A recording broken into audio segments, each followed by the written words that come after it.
Alrighty.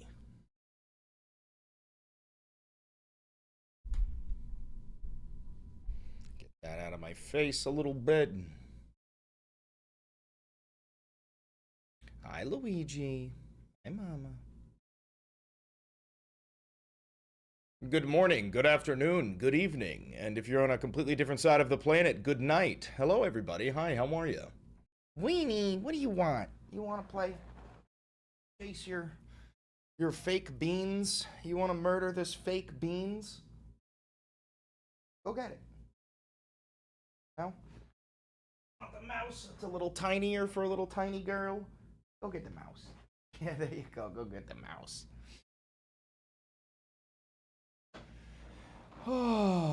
Chris, I told my brother about you and he said, oh, leftist Alex Jones. You damn fucking right. You damn fucking right. Goy, goy, goy, goy, goy, goy, goy, goy. You damn fucking right. You moved the camera the slightest bit to get the entire Batman in there. The very, very slightest bit, about 2 inches. Literally all I did was that to the screen. Check the cube in the React. Yeah, I want to see if it works. Let's see. Where is it? Oh, I see the problem. I see the problem. I see the problem. I see the problem. Ah. Also, why does it sound so quiet? There's no shot it sounds so quiet. That's definitely on your end. But that's okay. That's okay because the cube isn't working right now in terms of getting the donations.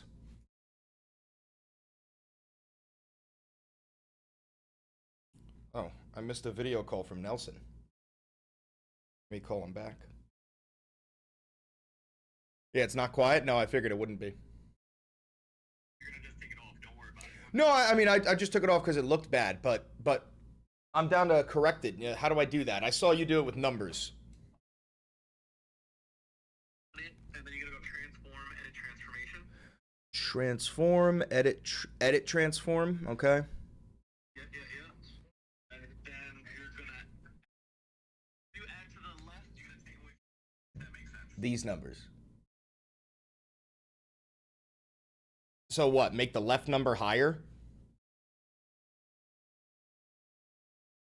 Here, wait. You know what? Let me put it on the screen so you can fucking see it too. You see? Ah, you ready? What should I put in there?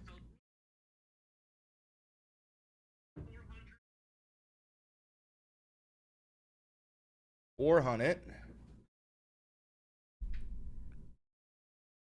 1580. That made it super tiny.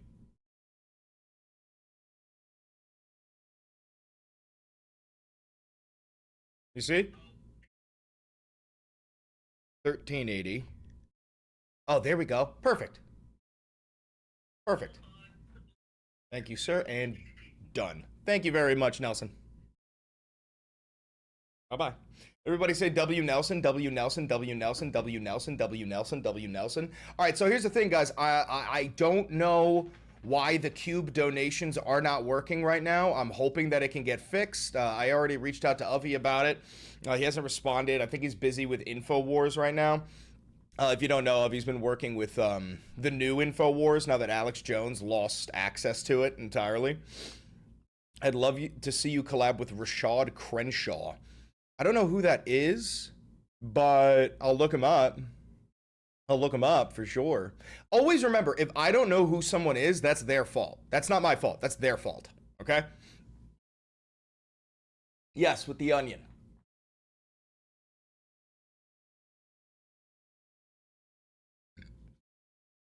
I'm so close. Satanic liberal daddy. You damn fucking right. You damn fucking right. Yeah, see, I do not understand what the fuck happened with the cube, considering during yesterday's stream, the donations were going straight through, and now they're not. I can't really explain that. Sorry. Can't really.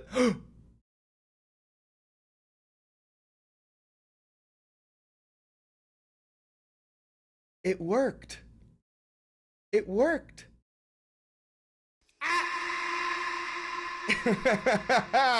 Oh, it's working. It's actually fucking working. Ain't that something, huh? Ain't that something? Wow, it's actually working. Congratulations. You're the first one to get put on there. Want to meet King Nasir? Sorry, huh? Sorry, who? Sorry, what? Donald Trump MD is giving me trauma. Watch this. Have you or someone you know been diagnosed with TDS? The symptoms can be relentless. Fortunately, I'm Dr. Trump, and I have a treatment plan. Let's hear what some of my patients have to say. I have been suffering for over a decade, and after listening to Dr. Trump, I can see some results. Man, I've been suffering for years. It's so fucking psychotic. I have to include this because, like, guys, I hope you understand that when I show you stuff like this, this is stuff that, like, Trump supporters must defend. They have to defend this. So it's really important that we address it and we show people it, because they are forced to defend this sort of behavior. They have to claim that this is actually good and this is actually presidential. It's fucking crazy. He was talking to AI Teddy Roosevelt. I know, I saw that one.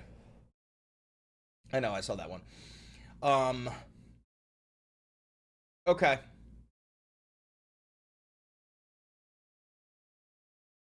Okay. We've got 3 different topics to talk about for 3 different... Let me move that alert box a little bit higher up there. I feel like it should be there. Right there. Yeah, there we go. Thank you for the $20 donation. Thank you for the $7 donations. Any relation between you and the woman who, quote, deleted herself in a car after leaving a company? Last name was Valenti? No. No connection there. What I can tell you is that Valenti is an incredibly common Italian last name. There are more Valentis than you would ever fucking expect. Okay, we fuck like rabbits. I have TDS and it's terminal. I hate this motherfucker till I'm dead. Correct. Thank you for the $5. $20. I just joined my local DSA chapter. Bought Beans and Luigi some treats for me. Fuck yeah, comrade. Welcome to the DSA. Abso-fucking-lutely. I will be buying them some treats for you.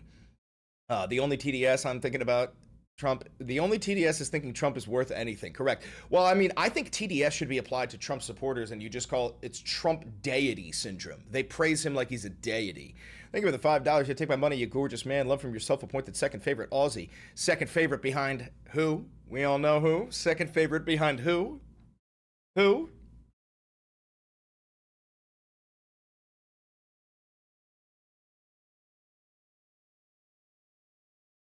Angela White.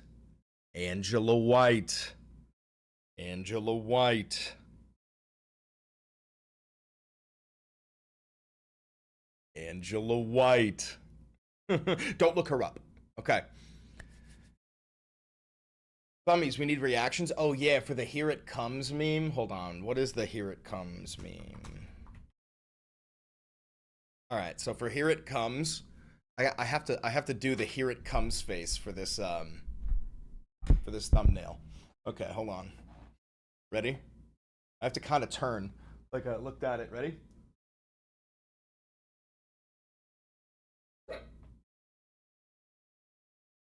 How's that? Is that good? Or another one? Ready? Ready? Here it comes! All right. There we go. There we go. There we go.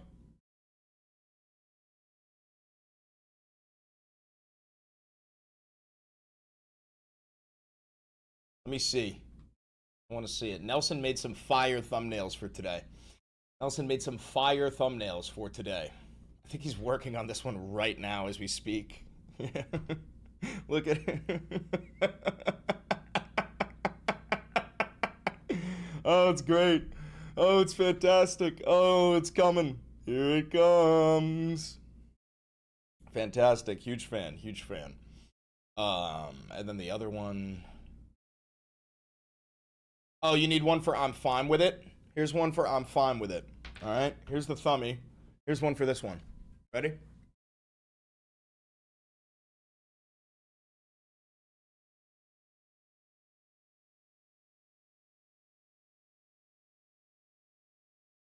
Okay. You got that one? You got that one? He's got that one. I see him going to work. And then the last one is this. The last one is this.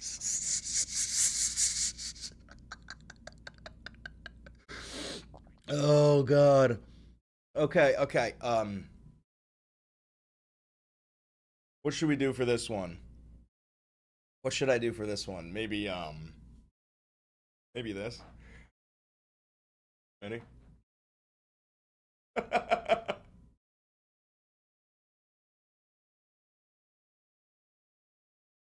There we go. There we go. Stand next to them? No, I want it to be primarily my face. I want it to be primarily my face. You really want me to stand up? I'll stand up for you. I don't think it'll look good. I don't think it's gonna look good. Ready? Get back there.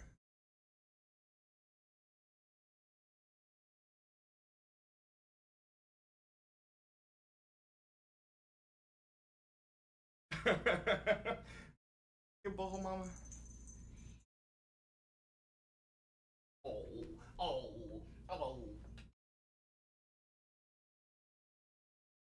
Happy girl. What a happy girl.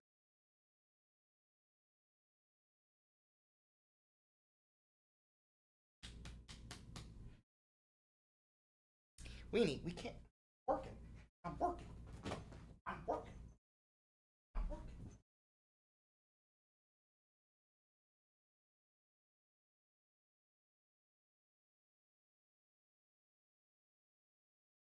Okay. Sorry, Genie. Okay. You could start flinging shit and I'll still support you. Look at this. Look at this. Oh, God. Okay, you were right. You were right. Okay. Oh, whoa.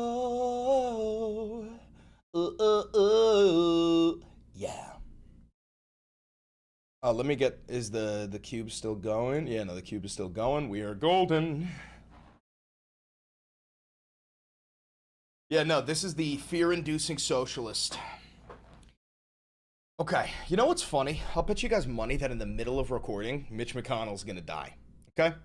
In the middle of recording, Mitch McConnell will die. I'm telling you. I got a feeling in my taint about this. We're gonna get a notification midway through that Hermit the Turtle is gonzo Alonzo. Okay? Weenie. Hi, mama. You can go back to your bed, sweetie. You don't need to sit here. All right.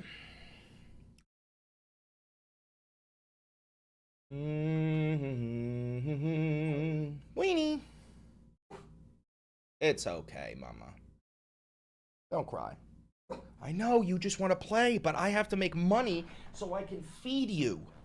Would you like your little... What the fuck is this? What is this thing? You want this? Go get it. Okay. You're zoomed in. I am. I am indeed. Real quick, let me blast the AC. Give me one hot second.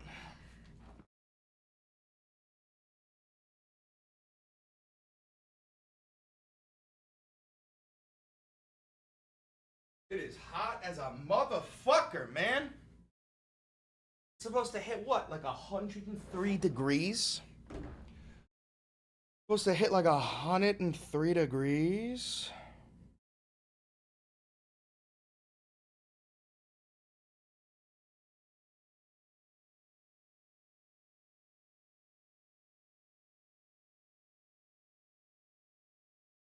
Okay, hold on.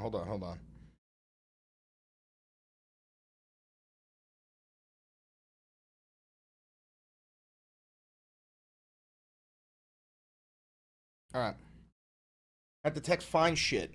You know how it is. We are Mitch McConnell. We carry the flame. We fight for the gospel and honor his name. We are Mitch McConnell. All right. All right. All right. Y'all ready? Y'all ready to kirk in? Y'all ready to kirk in? Did you get your fire hydrant spray cap? No, but you can get one if you go to your local fire department and you are a New York citizen. Fuck you. If you are a registered New Yorker, you can go to your local fire department and you can request for a fire hydrant cap, and you can bust open your local fire hydrant and you can cool off a little bit. However, I will tell you this: do not drink it. Do not drink New York City fire hydrant water. Those fuckers have not been updated since the 1950s. It's straight lead. It is straight fucking lead. What happened to the memorandum of understanding? Oh, it was never real. It was never real. I've been telling you that since before it was even signed. There will be no peace. The Israelis do not give Donald permission to end the war. Oh, why does my hair look so good? All right, ready to kirk in, ready to kirk in, ready to kirk in. Here we go, here we go, here we go, here we go, here we go.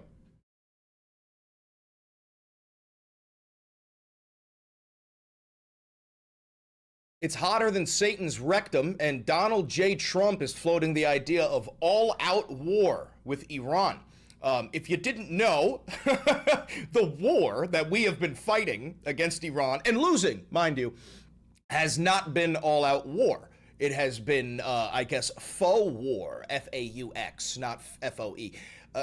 C as in the water, not as in S-E-E. But it's been like a faux war, you know. We haven't put any boots on the ground. We've been using, you know, missiles. They've been using drones and shit. But Donald, there's a new Wall Street Journal article where Trump was briefed about all-out war options in Iran.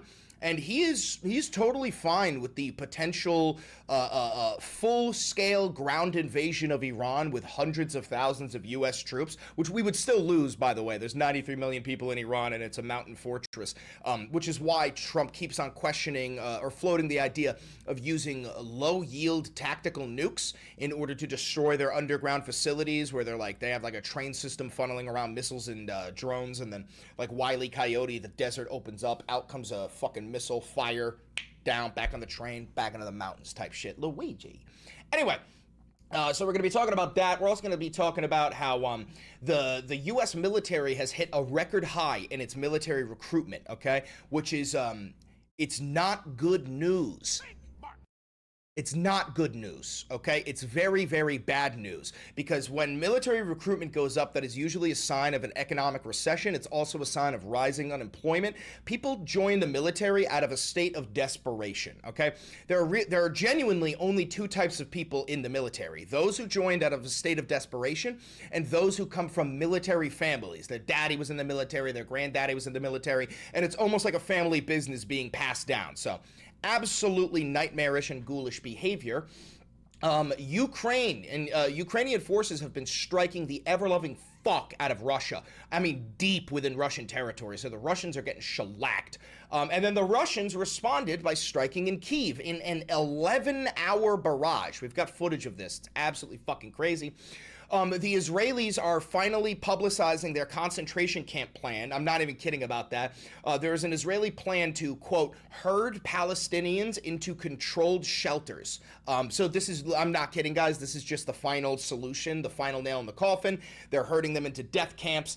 And because of this, because of that, Trump's Board of Peace, I know you might not even remember this because we skip over shit all the time, but Trump's Board of Peace, hi Avi, Trump's Board of Peace, they came up with a plan to turn Gaza into, like, you know, Trump Towers and casinos and beachfront resorts, all built upon the bones and skulls of dead babies. And because they know everything they're gonna do is illegal and heinous and will resort in like mass casualties, the Trump Board of Peace is trying to grant itself sweeping immunity in Gaza. So absolutely nightmarish and ghoulish behavior. There's plenty more, but that's all we're going to talk about in the first video. We have 2 other videos we're going to be talking about a lot here. So hi, I'm Chris Valenti. Welcome to the Valenti VOD. Don't forget to like, comment, subscribe, and hit the notification bell. It costs you nothing. It helps me immensely. And if you do want to help support independent media, which is what this is, I'm just some dirtbag socialist sitting in his office with his dog and his cat lurking around. If you want to help support independent media, there's a couple of ways you can. You could buy merch like the posters behind me. We also have mugs. We've got hoodies. We've got crop tops. We've got all that located down below. You can click the thanks button down below to tip me directly. You can click the join button down below to become a member of the channel for $5. That'll give you access to member-only content. And then, of course, last but not least, you can become a patron on Patreon for $5, $10, $1 million. Whatever you want to donate, you'll get access to all of my videos completely ad-free if you don't have YouTube Premium. Massive shouts out to everybody who's ever donated a single fucking dollar. I love you all so much. You keep food in Luigi's belly. You keep the OAL operation going. Maybe you've noticed there's a little bit of tweaks and a little bit of differences here on the stream setup. This is all because of you guys. Entirely grassroots funded by you, the viewer. I love you all. Without further ado, why don't we dive right into the news? So the first thing we're going to be talking about is this new Wall Street Journal article.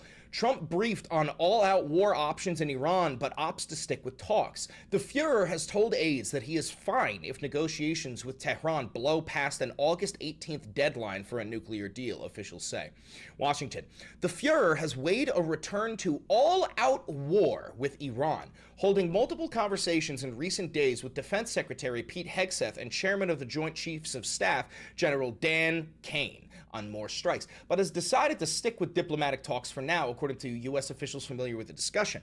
Now, pause. Friendly reminder here. General Dan Kane, allegedly, according to leaks within the White House, early on, Trump requested a nuclear strike on Tehran, and General Dan Kane, better known as Raisin Kane, was the only person who stood in his way and said, absolutely not, we are not firing that nuclear weapon. Now, here's the thing. Dan Kane doesn't actually have the ability to tell the president no, but he does have an absolute fuckload of loyal soldiers on his side, and it seems like Donald might have been a little bit concerned with a literal military coup d'etat led by American military generals to drag him out of the Oval Office if he decided to start global thermonuclear war. Which is, to be honest, that's an appropriate reaction. If the Fuhrer decides to nuke any nation, I do genuinely hope that our top generals grab a couple, 10,000 men, storm the White House, drag him out, throw him in a military tribunal, and he spends the rest of his life in a fucking gulag without a tongue. I think that's an appropriate reaction to starting global thermonuclear war. Let's keep on reading. The conversations have centered on whether the U.S. should abandon negotiations and resume full-scale attacks on Iran, the officials said, a move some of them describe as, quote, finishing the job. While not making a final decision, the Fuhrer has told aides he believes another round of full-scale attacks could derail diplomacy and hurt Washington's chances of ultimately dismantling Iran's nuclear program. The reality of the matter is, Donald, you do not have the ability to dismantle Iran's nuclear program. You've proven that. The United States military is a paper tiger. We've been trying to win this war for over 110 days now. We have accomplished, I'm not kidding, nothing. 0 goals. We, other than assassinating an 86-year-old dotard, the Ayatollah, and killing his, 6-month-old grandchild, his granddaughter, and then also, of course, triple tapping the Manab school and eviscerating 170 little girls. But no, we've accomplished nothing. We haven't destroyed their missile silos. We haven't destroyed their drone manufacturing. We didn't destroy their Navy. We didn't destroy their Air Force. We didn't destroy the IRGC. We have accomplished absolutely nothing, and we have spent almost $1 trillion U.S. tax dollars on this illegal and offensive war in the name of Jeffrey Epstein. So, absolutely fucking diabolical. Let's keep on reading. Trump has also told aides that he is fine if negotiations with Tehran blow past an August 18th deadline for a nuclear deal. The official said a decision that gives the talks more time to work. Meanwhile, the Fuhrer says he is currently satisfied with ordering one-off strikes in Iran when it violates the, quote, memorandum of understanding, which sparked back-and-forth fighting over the weekend that undermined a fragile ceasefire clinched 2 weeks ago. Pentagon briefings on a Fuhrer's military options in a conflict aren't unusual, with the Fuhrer routinely holding formal and impromptu meetings on Iran. But the latest discussion suggests he is looking for ways to break the deadlock with Tehran and hasn't ruled out a return to fighting.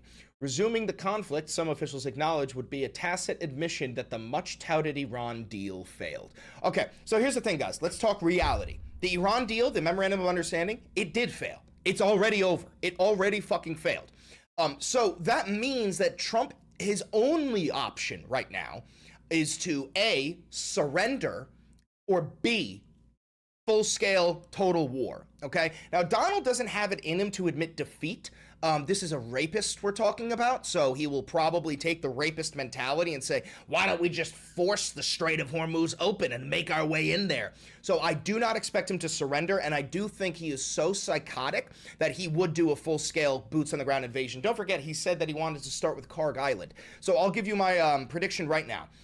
The United States of America will do a full-scale ground invasion of Karg Island, sending at least 40,000 Marines onto Karg Island. Or not 40,000 Marines, sorry, 40,000 troops, probably led by a Marine Expeditionary Force. The Iranians will allow the U.S. military to make their way into Karg Island, not a single shot fired. They'll allow us to start building FOBs, forward operating bases. They'll let us get comfortable. And then, in the dead of night, the Iranians will send hundreds of cruise missiles and literally thousands of Shahed drones, and they will absolutely annihilate our boys. I'm talking about Gallipoli. I'm talking about an event that will make Normandy, D-Day, look like child's play, okay? That is genuinely what I believe will happen. Granted, Donald Trump does not care about his soldiers. If you are a GI, I hope you understand Donald Trump thinks that you are the equivalent of the rifle you're holding. Replaceable. That's what he thinks. Okay. We are going to move on to Fox News covering this. Fox News had a little bit of coverage about, I don't know if it's exactly about this article, but I do know that they're talking about how Trump is considering beginning all-out total war again. Staying on Iran, the Wall Street Journal reports that Okay, so this is about the article. Okay, so we're about to watch state-controlled media that calls itself Fox News explain why all-out total war is actually a good thing. Staying on Iran, the Wall Street Journal reports that President Trump has been briefed on all-out war options against Iran, but he's decided to stay the course with peace talks. Victoria Coates joins me. How long until President Trump runs out of patience? I've asked this question many times before. How long before he runs out of patience? Well, Stuart, happy 4th of July to you and Lauren and all my friends in the Varney family. I hope everyone has a great celebration this weekend. And, you know, having worked with President Trump, I mean, the fact of the matter is his patience lasts until it doesn't. And he decides that there is a diminishing return for diplomacy. Oh, sorry.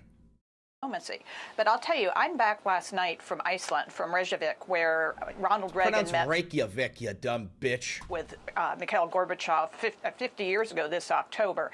And this was called a great triumph of diplomacy. But the fact of the matter is, by engaging with the Soviets, Reagan brought down the Berlin Wall 3 years later. It was very successful. So I think The collapse of the Soviet Union was the biggest disaster in modern history because it allowed capitalism to go completely unchecked by any other economic organization of the economy. the president should have a lot of leeway to keep these talks going if he feels there's meaningful progress. But that report in the Journal shows us that if he doesn't, he has all the options on the table.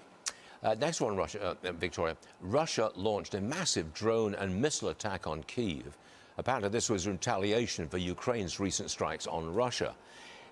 I love when, like, dude, this is such typical, like, we are exactly the same as the Russians, right? Russia launched an illegal and offensive invasion of Ukraine, and the Ukrainians defended themselves, and the Ukrainians start striking, Russian military facilities in Russia. And then suddenly Russia goes, oh my God, no, we have to retaliate. We have to retaliate. Bitch, you started this fight. And it's the same fucking thing that we do. We are just like American burger version of Russia, okay? They got borscht, we got burgers. That's the only fucking difference, where we bomb the fuck out of Iran, and then Iran decides to swing back, and we go, how dare you? How dare you?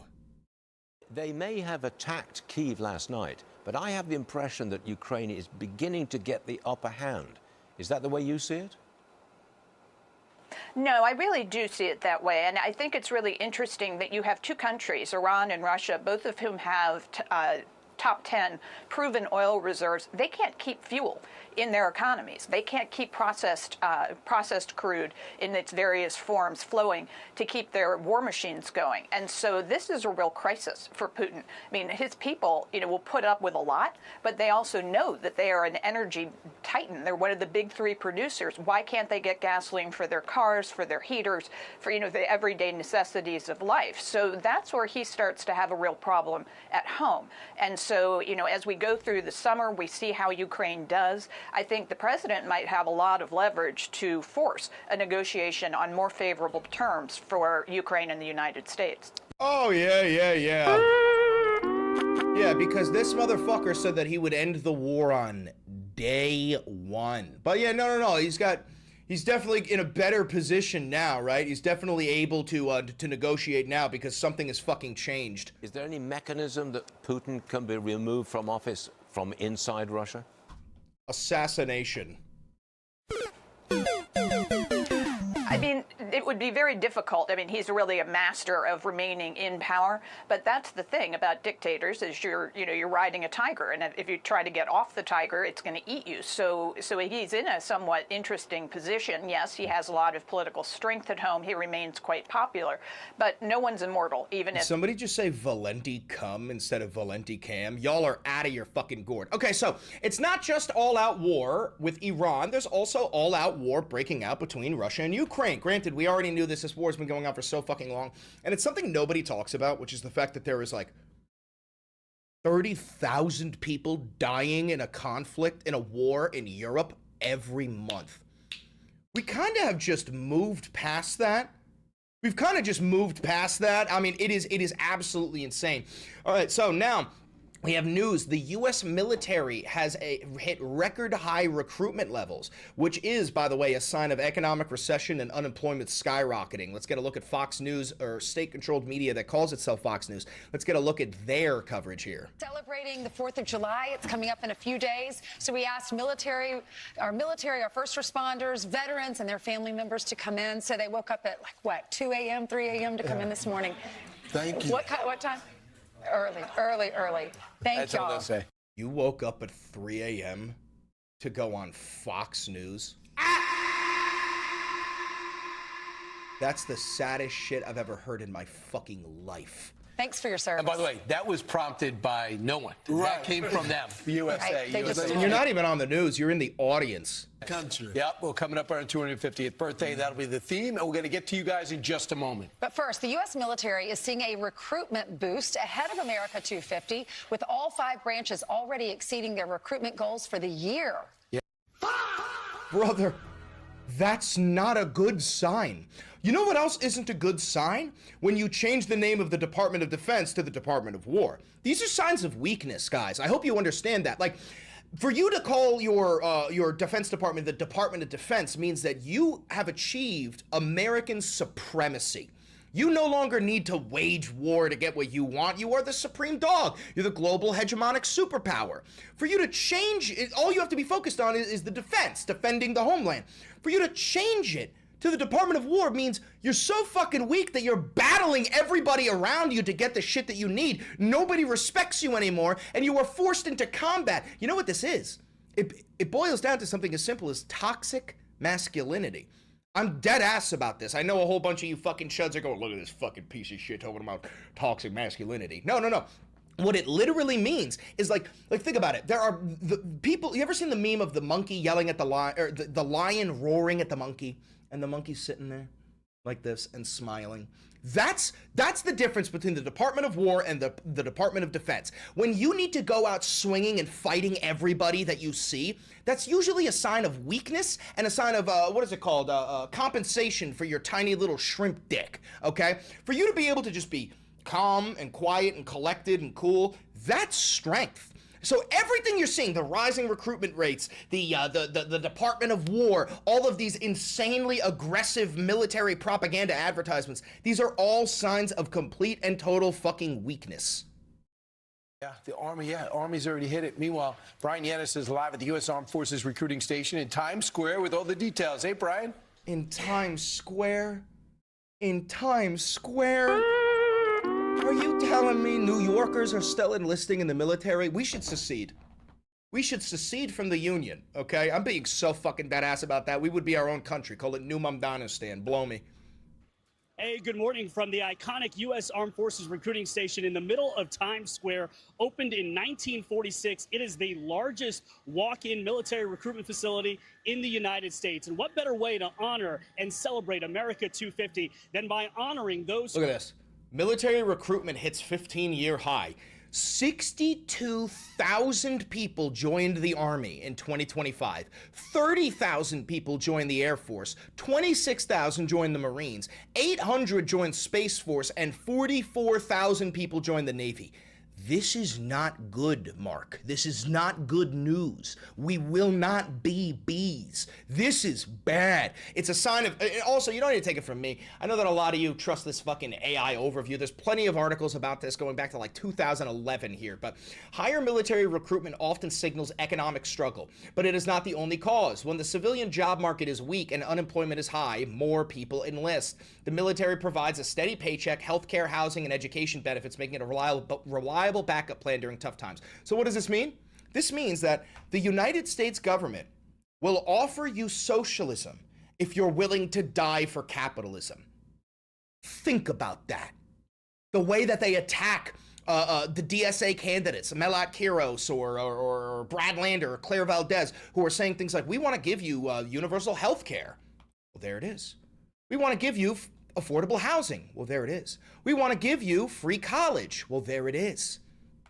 The United States government pretends to hate socialism, but they know socialism is so fucking good that when you join the military, you quite literally are offered socialism, and in exchange, go fight and die, murder brown children in the defense of capitalism. What is this that you're sending me? But we can be bees. This is good news. God, I love that shit. All right, let's keep on going.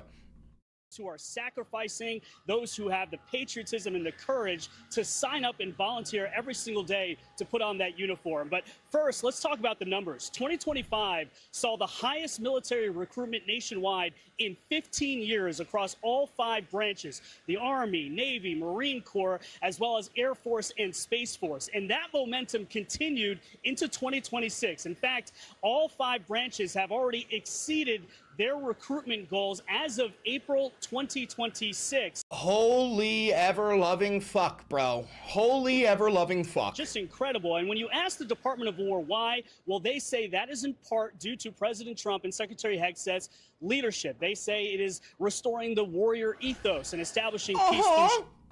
Yeah, for sure. That's why people are joining, because President Donald Trump, our brave and humble, fat-bodied, pedophile, sex-trafficking, rapist Führer, he's reinstated the warrior ethos, because we love getting murdered by Shahed drones.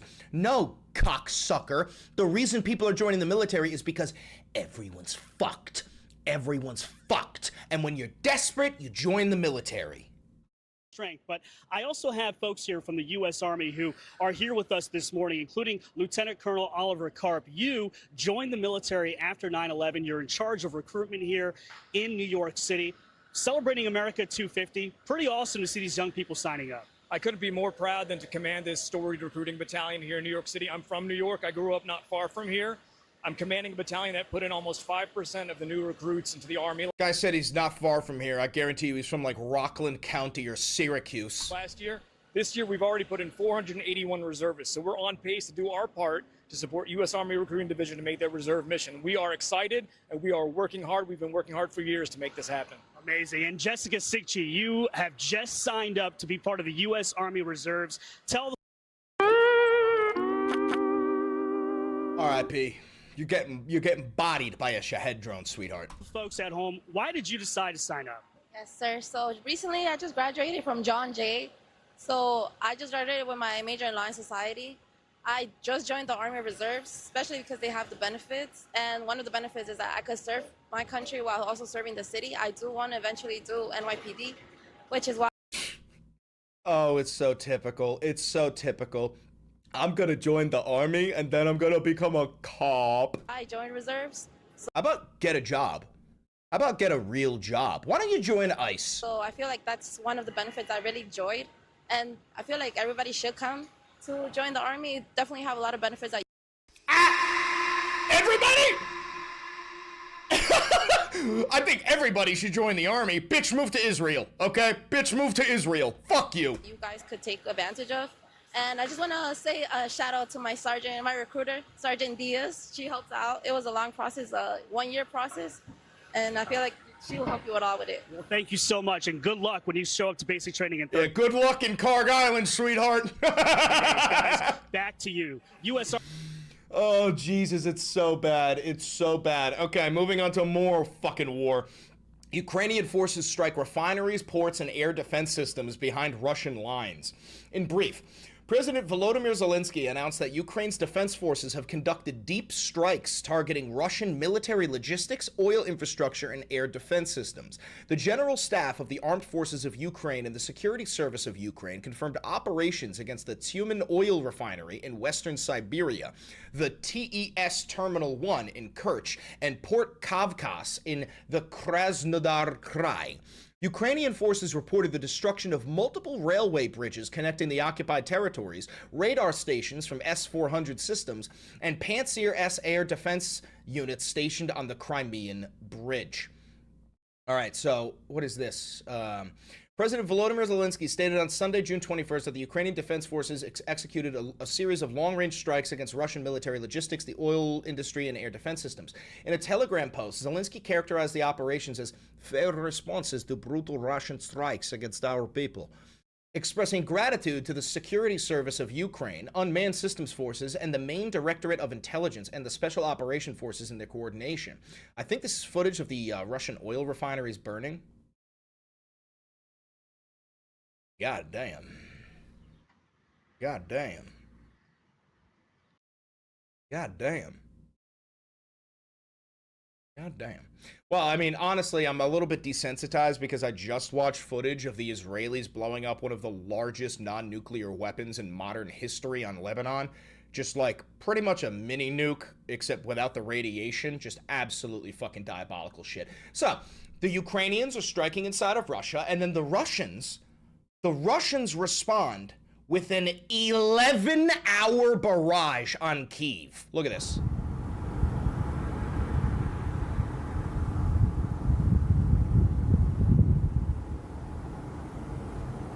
Look at that. Look at that glow. Look at that fucking...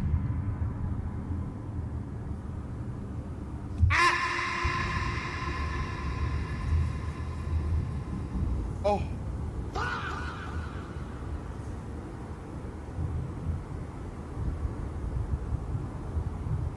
An 11-hour bombing raid is absolutely... I'm going to speed this up so that you can see the whole thing. Let's put it to 1.5. An 11-hour bombing raid is... Like, is that unprecedented? I mean, maybe we did that type of shit in World War II. I don't know, man, but...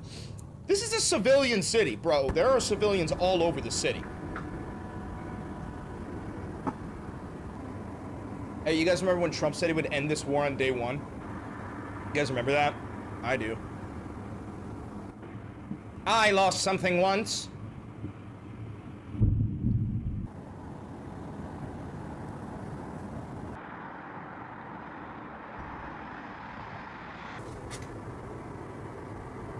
There's those golden domes that Trump was always talking about.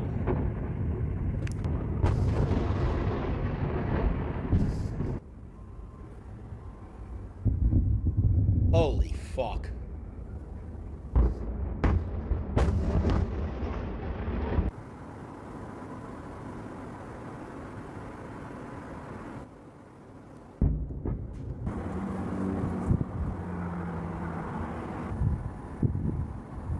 I'll tell you this much, the Russians really don't have motion. The fact that these missiles are being shot down out of the air, and only a handful of them are hitting their targets, the Russians do not have motion. They should not be feared. The Russians and the Americans are the exact same thing. The only thing you need to fear is the nuclear arsenal, but if we use the nuclear arsenal, there's no point in being afraid because there's nothing you can do. You know what I mean? I've lived with this mindset for a long time. I mean, I'm a fucking delegate at the United Nations for denuclearization. I've accepted the fact that there is no need to be afraid of a nuclear war because either A, it won't happen, or B, What are you going to do about it? You know what I'm saying? Other than keep on voicing your opinion, but if it happens, it happens. There's no point in fucking tweaking.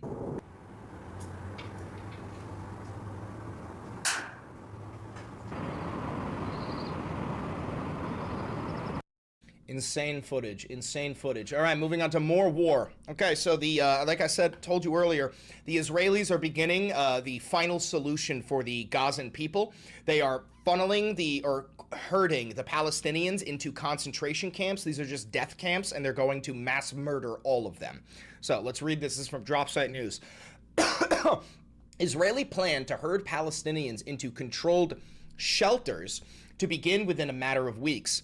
Israel is preparing to channel Palestinians into fenced humanitarian shelters in areas outside Hamas's control, policed by a foreign force, while its military deepens its occupation of the rest of Gaza, according to the pro-Netanyahu paper Israel Hayom, which reported the plan approvingly.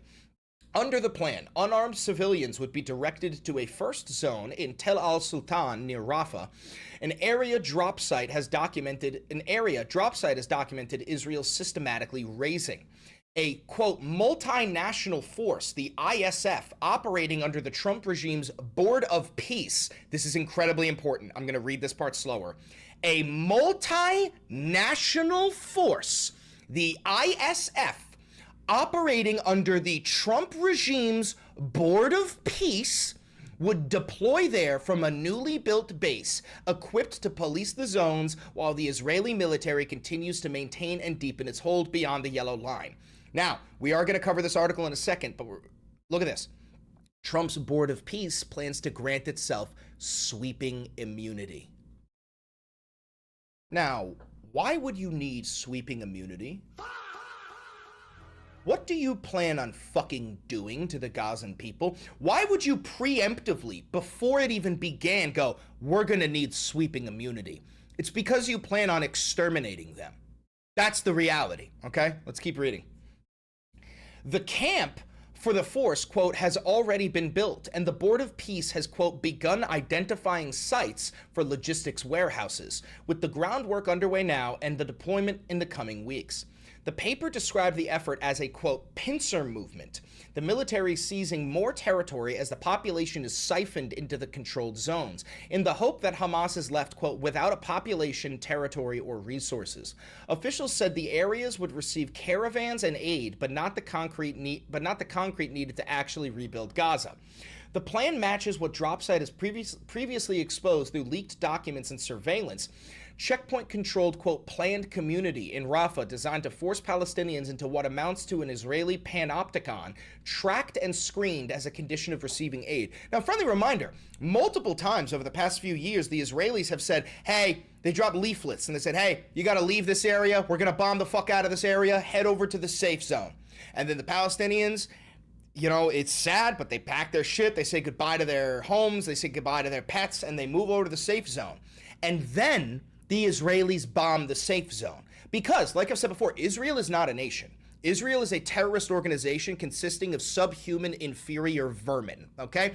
And what they purposefully do is say, hey, I know you guys are scattered in these many cities, but we're gonna bomb your cities, so leave your homes and go to this area where you'll be safe. Then once they're corralled in that area, it's like fish in a barrel. And these disgusting, repugnant rapists bomb the ever-loving fuck out of it, purposefully snipe the pregnant women in the belly so that they die nice and slow and they know that their baby is also dead. It's the most repugnant and disgusting. It's worse than Nazi Germany. And I'm not joking about that. The Israelis are a bigger threat to humanity than Nazi Germany was. They are Nazi Germany with modern weaponry. Do you understand that? They have a secret nuclear arsenal. I want you to imagine if the Nazis had a secret nuclear arsenal. They were working on it, but they didn't fucking complete it. That's what Israel is. A terrorist organization with a nuclear arsenal. Okay, an Israeli political source told the paper that the military would keep up, quote, the pace of targeted killings while remaining below the threshold of international criticism, as long as Hamas is unwilling to disarm. Think about that. They expect Hamas to disarm while they're mass murdering the Palestinians. The buildup is already visible. The, quote, Board of Peace itself posted images of tactical vehicles arriving at a logistics base on June 30th, matching the article's accounts of preparations underway. So these are American vehicles, and these are American citizens who are, see, that's the American flag right there?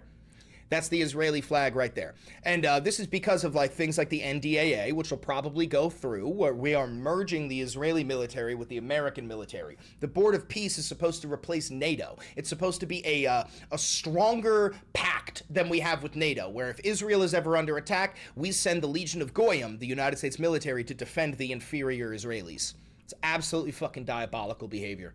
Bringing in military Humvees and shit. Absolutely disgusting. So, speaking of the Board of Peace that is now building these concentration camps, here's what we've got from The Guardian. Trump's Board of Peace plans to grant itself sweeping immunity, documents show. The UN-sanctioned Board of Peace, announced by the Führer earlier this year to rule Gaza, is planning a sweeping grant of legal immunity for itself, according to a draft of the resolution obtained by The Guardian. The draft language would also let the organization obtain public property in Gaza free of charge.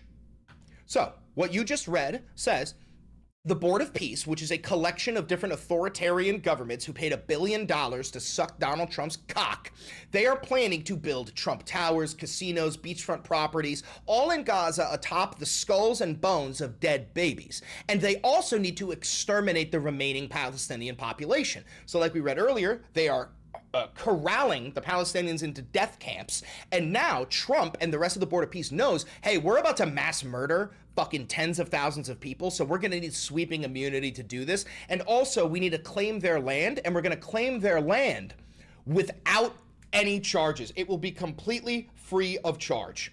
All right, let's look. The 4-page resolution, labeled sensitive but unclassified, extends broad protections to every member of the Board of Peace and its administrative affiliate.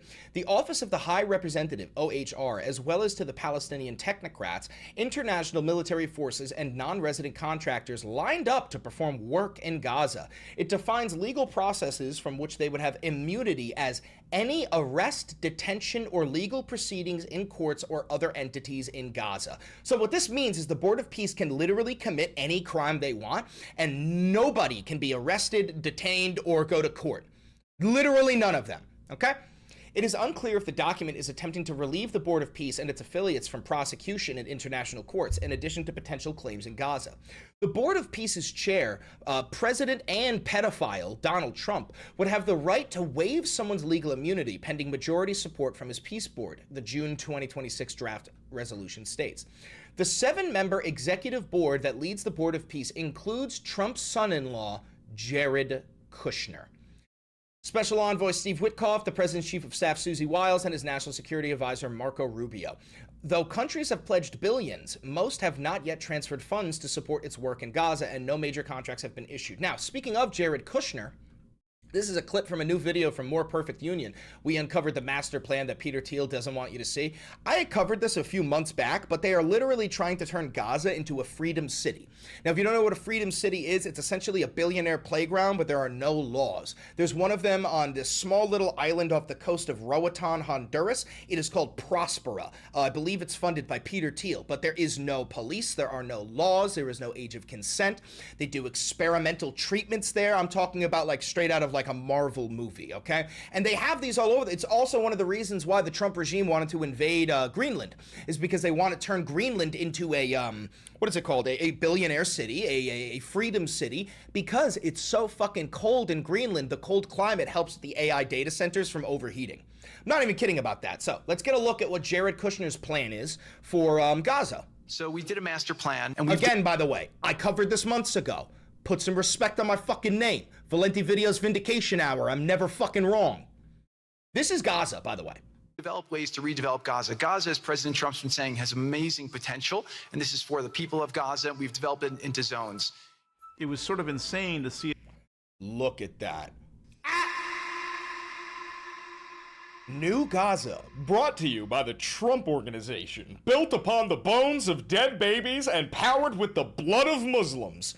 What the fuck? How are we, like, just so you understand, if we lived in a world where international law applied, if we lived in a world that was just and fair, Jared Kushner, Donald Trump, the entire Board of Peace, they would all be below a prison. They wouldn't be in it, they would be below it. It all come together in this way. But oh my God, go back to that one. Go back to that. It's sort of insane to see it all come together in empowering Gazans with jobs, training, and services. Now, by the way, when they say Gazans, what they mean are Israelis who will then live in Gaza in the beachfront properties, okay? They do not mean the Gazan population. Excuse me. This way. But again, wherever you look these days with Trump or with these tech guys, there's always the idea of a new city that they're proposing. And it's not clear why we need these new cities, you know? Well, there's two reasons. The billionaires need these cities because they know they are destroying the United States of America and they need to flee. I mean, Peter Thiel already fled to Argentina. You're going to see the Epstein class flee this nation and leave the rest of us behind to pick up the pieces and rebuild in the ashes. Gaza should be rebuilt for the Palestinians, but these guys see it as an opportunity to take the land. And so that shows you the degree to which this thinking is starting to imbue everything that they do. Look at how the people in this fringe movement reacted to other invasions. In 2019, Mark Lutter, leader of a Peter Thiel-funded New City think tank, said that overthrowing the Venezuelan government would be an opportunity for these projects. I hope you understand these are not human beings, okay? These are, if you believe in demons, they're demons. If you believe in reptilian shapeshifters, they're reptilian shapeshifters. Human beings are people like me. Human beings are people like you. Human beings are people who see a population being mass murdered in their ancestral homeland and go, that's fucked up, we need to help them, okay? A demon or a reptilian shapeshifter would say, oh, this is an opportunity to boost my profit margins. This is why we are socialists.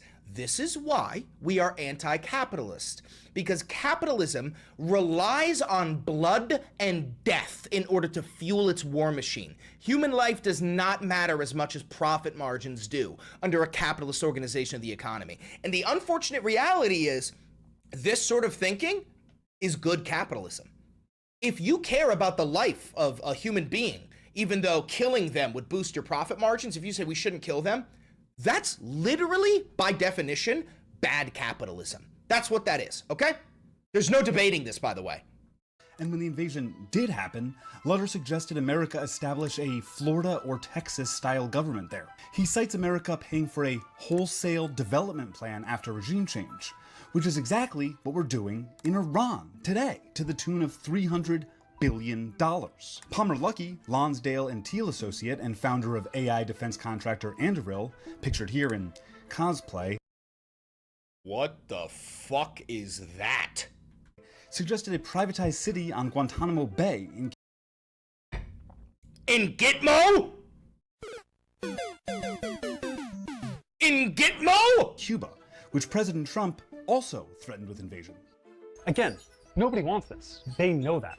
That's why they hate populism. That's why they hate democratic representation, despite all of this being couched in freedom. What they're asking for is to exit entirely from any government structure. But that's just not how it works, especially when most of these guys are government contractors. And oh yeah, they're all welfare queens. I hope you understand, all of these billionaires are the real welfare queens. The welfare queen is not the minority living in your city that is so poor that they have food stamps. No, the welfare queen are the trillionaires like Elon Musk, who has received literal hundreds of billions of dollars in government grants. Same thing with Peter Thiel, same thing with Mark Andreessen, same thing with Mark Zuckerberg. All of these fucking people, they have socialism for the Epstein class. That's what it is. They get your money funneled to them through the United States government in order to bolster up their bullshit dog shit companies. Are still wanting to have the benefits of our society without having the responsibilities of our society. These are people who don't like being told no. They're angry. Yeah, because they're also all rapists. At the pushback against data centers, that we don't want AI to take over everything, that no one supports annihilating a civilization to replace it with one they can profit from. People need to understand that the billionaires have become radicalized against democracy, and they're in the Yeah, I made, oh my fucking god, I made a video about this years ago, all about tech feudalism and how these billionaire cocksuckers despise democracy because we're the only thing that can keep them in check. Process of using everything they have to try to destroy it. And that's the battle of our moment. That's the battle of our time. It's not too late to push back. Public response to data centers works. Many of the governance as a service startups are starting their work in towns and states, where you can still have a voice to stop them. The billionaire class wants to turn your home into their playland. completely change how everything is run to funnel more wealth to themselves, create chaos, and then when everything is all fucked up, walk away with their winnings to their own private enclaves. Correct. Correcto fucking mundo. These people despise humanity and everything that we stand for. Friendly reminder that they have vocally said, no, we should shrink human population from 8 billion to 3 billion. Okay? That's what they're talking about. They're talking about annihilating literally 5 billion people off of planet Earth. All under the guise of fixing a broken government. A government that they broke. And yeah, sure, the government is broken. But it's not because of democracy or lack of corporate privatization. It's because of corporate power. We need more democracy and less corporate control.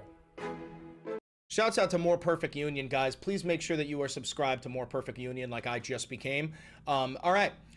We are going to watch one last piece on this. Hassan did an interview with Professor Zhang. This is the guy from Predictive History, the one who accurately predicted Trump getting a second term. He accurately predicted Trump invading Iran. And he has a new prediction, which is that Donald Trump will, in fact, get a third term. I know Hassan doesn't trust this guy, but I think that his track record is just too good. Okay. My next prediction, my big prediction, is that I think Trump will get a third term. Okay.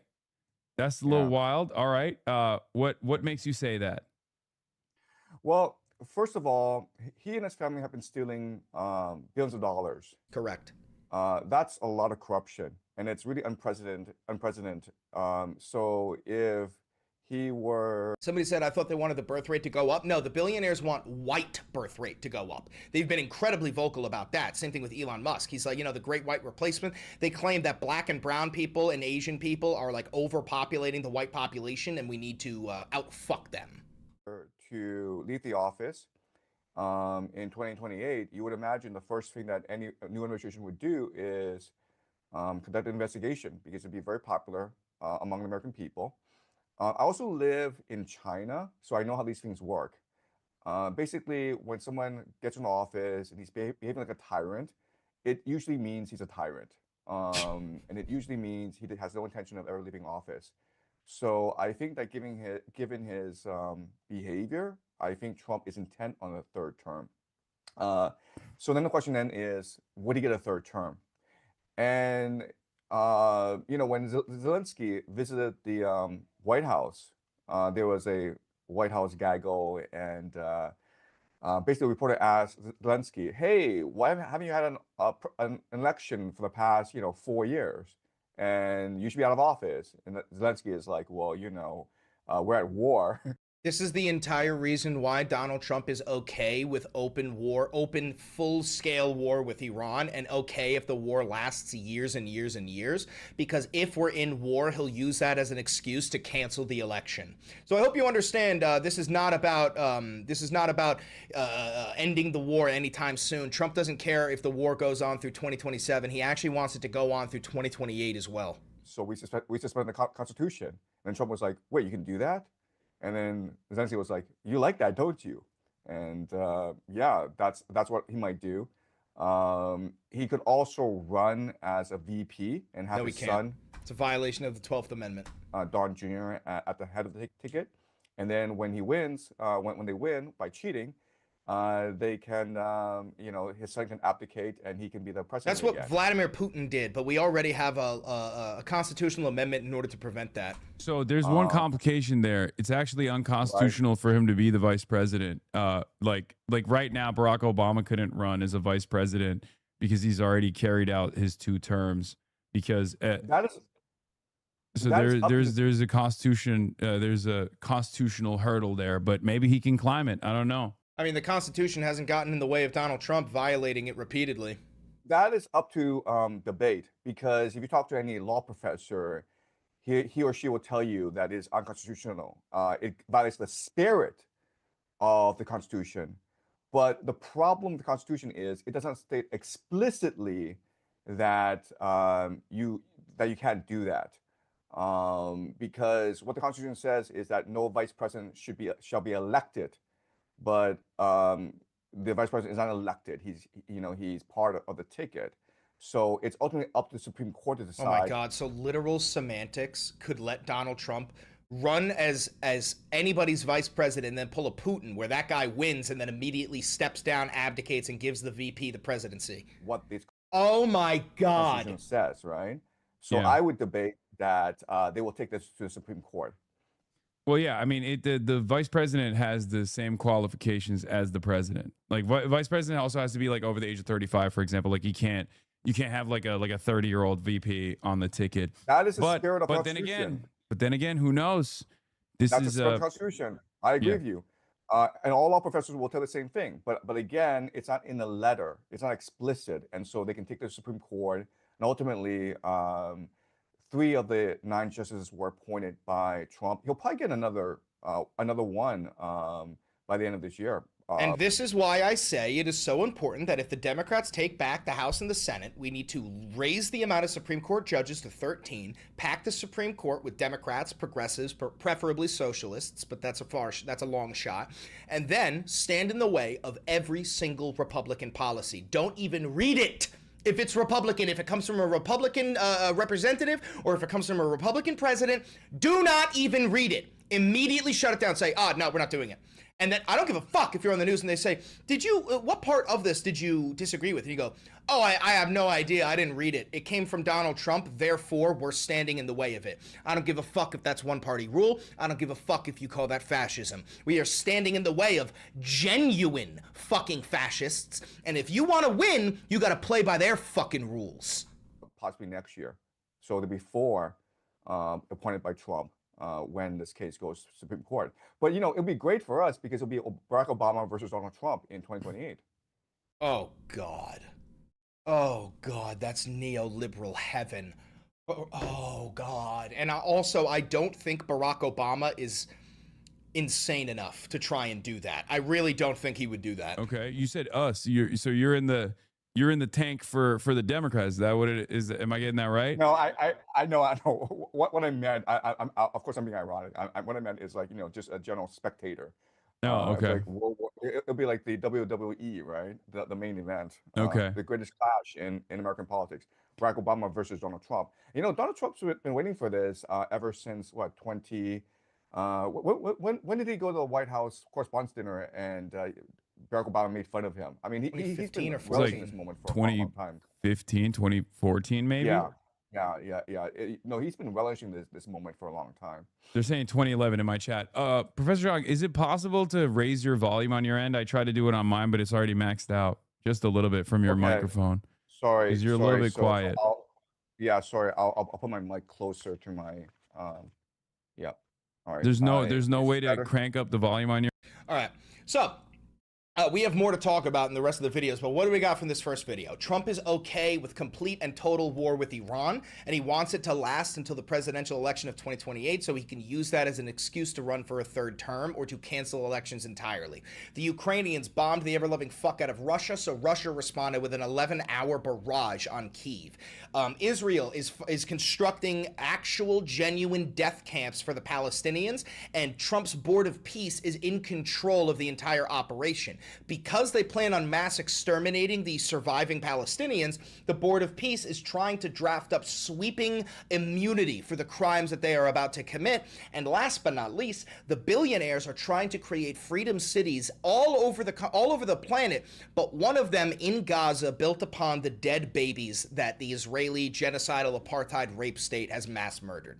So, overall, horrible fucking news, but don't worry, the next video is all good news because Mitch McConnell may be dead. Thank you very much for tuning into the Valenti VOD. If you're here live, you stay. We got to keep going. We got 2 more videos to make. If you're watching this pre-recorded on YouTube, don't forget to like, comment, subscribe, hit the notification bell. Costs you nothing, helps me immensely. And if you do want to help support independent media, buy some merch like the posters and the mugs and the hoodies and the crop tops. Buy some merch. Click the thanks button down below to tip me directly. Click the join button down below to become a member of the channel for $5. And last but not least, consider donating on Patreon to become a patron for $5, $10, $1 million, whatever you want to donate. It goes an incredibly long way. Yeah, one last favor. Click that video right over there. It's a banger. And I know bangers. Nice. Nice. Nice. Nice. You forgot to remove chat from the big cam. Also, it is off screen. Oh, it's a little bit to the right. Right there. That's where it belongs. That's where it belongs. Let me shrink it too. It's a little too big. Put it right there. There we go. That's perfect. That's perfect. And yes, I got to turn off chat when I start recording. Actually, I'm okay with this. I'm okay with chat being up when it's full screen and chat being gone when it's mini screen. I think that's fine. I think that's okay. Excuse me. You covering the UMich FBI stuff today? No, not really. There's so much shit going on. I don't consider that to be that big of a fucking story. It's I don't know. It's standard run-of-the-mill shit. You dissent against the Fuhrer, you dissent against Israel, you know, the Gestapo comes and rounds you up. The FBI comes and fucks with your face. So, I don't know. I don't consider it to be that big news. All right. We are going to move on. Let's, I want to bring up one more video here from Epistemic Crisis.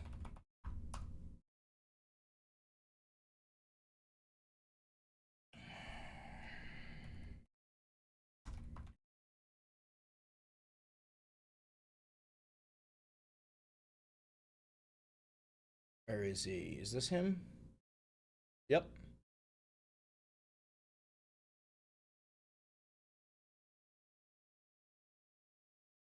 Okay. Here we go. Y'all ready?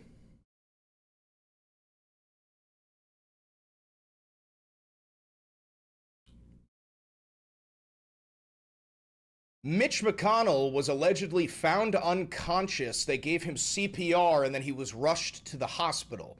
So the reality of that is Mitch McConnell died 2 weeks ago and they sent a cold rigor mortis corpse to the fucking hospital claiming they just found him. They are weekend at Bernieing us right now. That motherfucker is the oldest guy in the world. R.I.P. Mitch McConnell, 1888 to 2026. This is good news, Mark. We can finally be bees. I just think this is an incredible little story. I want to talk about it super fucking fast. Okay, so what we've got is something from Epistemic Crisis here. This is the guy that we talked about last video, or a couple of videos ago. This is the guy who has been doing what he calls turtle watch, keeping track on Mitch McConnell being alive or dead. The reality of the matter is that Mitch McConnell has not been seen in public for 16 days, okay? And on day 17, this is what our boy Epistemic Crisis posted. Crunch fuck is Mitch McConnell. Hold on. There we go. Captain Crunch fuck is Mitch McConnell. This is Turtle Watch Day 17. More of the audio of the 911 call to Mitch McConnell's residence has come out, and the dispatchers and field clinicians are chattering about the patient being unconscious and CPR in progress, and that the call is in response to... If you give Mitch McConnell CPR, you will break his ribs. Okay? You'll break his sternum, you'll break his ribs. That man is as frail as a papier-mâché piñata. A cardiac arrest. None of that really surprises us at this point. It's just that there's no public comment. He's either on life support or he's already gone, and they are hiding that from us. Also, and this is just hearsay, but this is the journalistic equivalent of a little bird told me, but I got a DM from someone who works at a place in the same town he works in. And it's a place where you have to pay to, it's kind of like a third space kind of place where you got to pay to be a part of it. And this person wanted to cancel their paying to be a part of this place because the elected official that they work for just died. Uh-oh. Did you guys see the video of them confronting, I gotta find this. Somebody confronted his aides, asking if Mitch McConnell is dead. I don't know if I'm gonna be able to find this really easily, but somebody went into his office where his aides were and were like, hey, is Mitch dead, y'all? And they go, we appreciate your concern, ma'am. They could not say no, okay? If any of the mods can find that video, send it over here. I'm having a rough time finding it, but... So, could that be McConnell? Quite possibly. So, apparently, he's on life support, and all of the people close to McConnell already know it, and They're just keeping it secret, or he's already gone, and they're keeping that secret too. So, yeah, thank you for your attention to this matter. Genius. Okay, so this is what we got from TMZ. Senator Mitch McConnell was found unconscious when rushed to the hospital. And then you click that link and it takes you to this article. Senator Mitch McConnell found unconscious when rushed to the hospital. Mitch McConnell's medical scare last month was way more serious than first disclosed. The senator was reportedly found unconscious before he was rushed to the hospital. McConnell lost consciousness at his home in Washington, D.C. in the morning of June 14th after a 911 call was made. June 14th? It's July 2nd. Oh, that was a cold corpse, man. Oh, that's a cold corpse. That motherfucker is dead. As TMZ reported, a rep for McConnell said the senator was receiving, quote, excellent care. Yeah, at the fucking, at the morgue. They're putting the makeup on him and stitching his mouth shut. But he didn't disclose any details on the medical issue. It's unclear if he's still hospitalized. The 84-year-old McConnell has dealt with a series of health problems over the years, including just a few months ago when he landed in a hospital bed due to flu-like symptoms.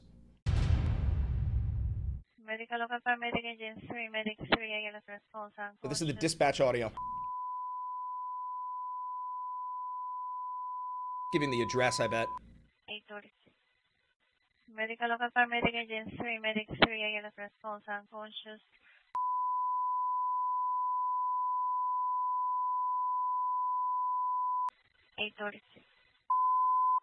EMS to respond. EMS to respond.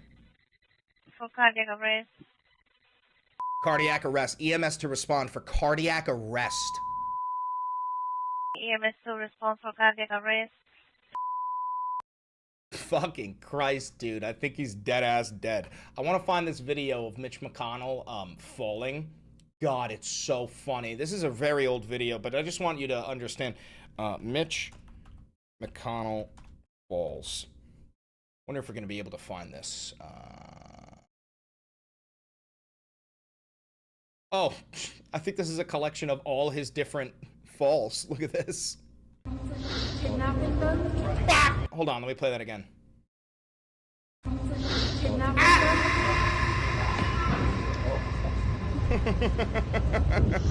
How are you feeling, Leader McConnell? You're the question, Senator, running for re-election in 2026. Brother, he's staring at the Grim Reaper. He's staring at the Grim Reaper, just like Joe Biden did during his fucking debate where he, like, straight up had a fucking stroke. Okay, short video, but it's good news. Mitch McConnell may be fucking dead. Anyway, that's all I got for you. Very good news. Hopefully we get the confirmation relatively soon. We're going to move on to the next video here, which is about the fact that the central bank of central banks, the bank of all banks, is warning that the AI bubble is about to pop and it's going to lead to global depression. Okay, so make sure you tune into my next video. Don't forget to like, comment, subscribe, hit the notification bell. If you're here live, you stay. We're going to move on. Do me one last favor. Click that video right over there. It's a banger, and I know bangers. Incredible, incredible, incredible, incredible, incredible. Let's move on.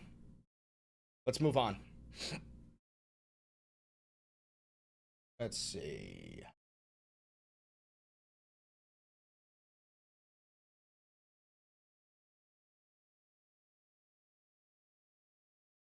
All right, here we go. You ready?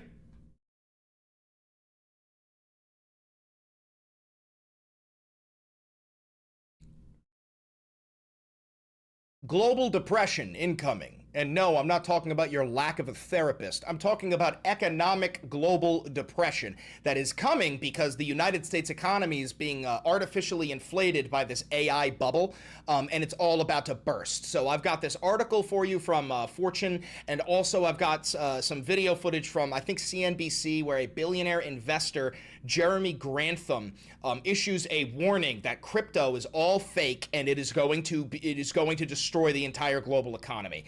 This is something that anybody with two fucking brain cells rubbing them together was able to come up with. I mean, anybody who actually takes crypto seriously is a window-licking troglodyte. It is completely fucking useful. The entire useless.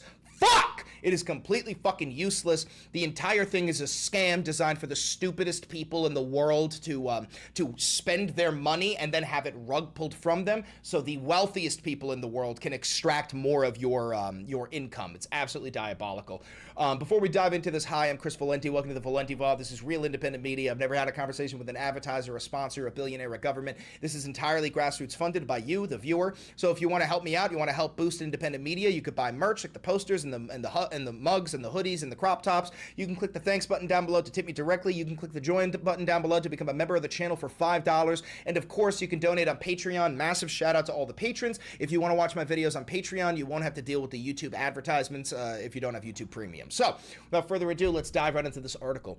The Central Bank of Central Banks just released its flagship annual report, and it sees a $1 trillion AI investment boom headed for a reckoning.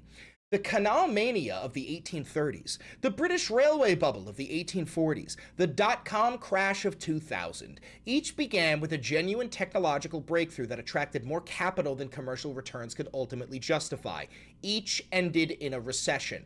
The Bank for International Settlements, the Basel-based institution that coordinates with the world's central banks and serves as the global financial system's most authoritative watchdog, sees the $1 trillion AI investment boom in the same lineage, and it's not subtle about the comparison. Quote, "The scale and pace of the current AI investment boom, accompanied by expectations of large productivity payoffs, bear resemblance to these precedents," the BIS writes in its annual Economic Report 2026 released on Sunday.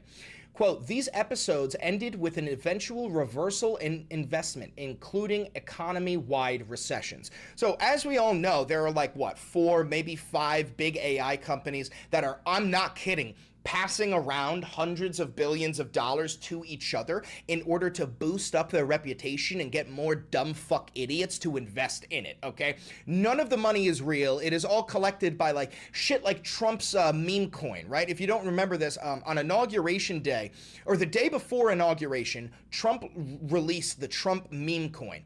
And they got like $1.6 billion worth of investments from his most loyal red hat wearing chuds. The people who were like, hold on. They were like, well, yeah, the president, he's got his own crypto coin. I want to have some of that crypto coin. Hell yeah, brother. So those fucking people, they invested almost all of their money, and then Trump rug pulled them, took all of their money, profited $1.6 billion, and all of those people still support Donald Trump because, as I say, we're talking about a cult, a death cult. We're not talking about people. So a bet that's already outrunning the balance sheet.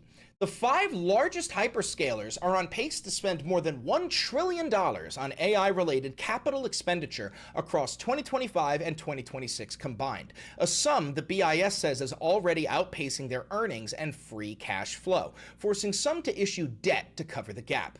The BIS's concern isn't that AI is a fraud. The technology is real, and the report acknowledges that task-level studies consistently show productivity gains of 20% to 50% in time savings. But the concern is that every major hyperscaler is making the same massive bet simultaneously, driven by the perception that only a handful of players will ultimately dominate the market. That logic, the BIS warns, is a recipe for collective overcommitment. So it's similar to the fact that, like, when I was growing up, there was a whole lot of different phones you could choose from. You get the Razr flip phone, you could get the Juke phone, they were all, and then the iPhone came out. Essentially, all of those companies collapsed, right? And we were left with only 2 options, Apple and Samsung.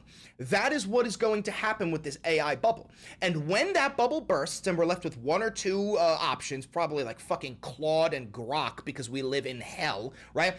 You're going to see massive economic recession beginning in the United States of America and then spreading across the entire fucking globe because the Epstein class has been propping up cryptocurrencies and AI-generated art and AI porn, just the craziest, stupidest shit that nobody in this world needs, and it costs billions of dollars to operate. It needs fresh water to cool it down, and it pumps out straight fucking poison, primarily in black and brown populations like in Memphis. Okay, that's where we're at right now. All right, quote, "The intense competition raises the risk of firms overcommitting resources to investment projects with still uncertain returns," the report states, leaving all firms vulnerable to disappointments in AI payoffs.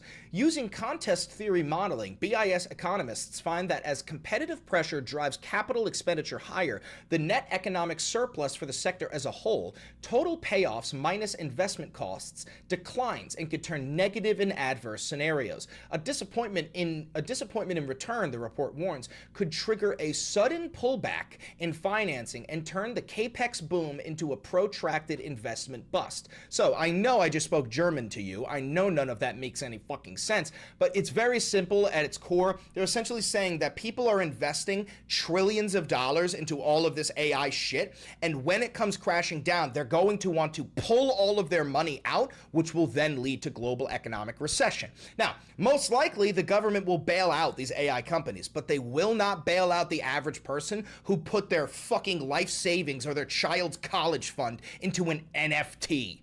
Jesus Christ. Okay, I have a little bit of coverage on this from CNBC that I want to watch. So this is billionaire investor Jeremy Grantham on crypto, calling it a useless speculative mechanism. And they actually got into a little bit of an argument here with, I forgot the other guy, but we're going to go like right here. That point before. And yet, you know, the other side of that argument would say, tell it to the person. Dude, the two-hand drink is such pussy shit.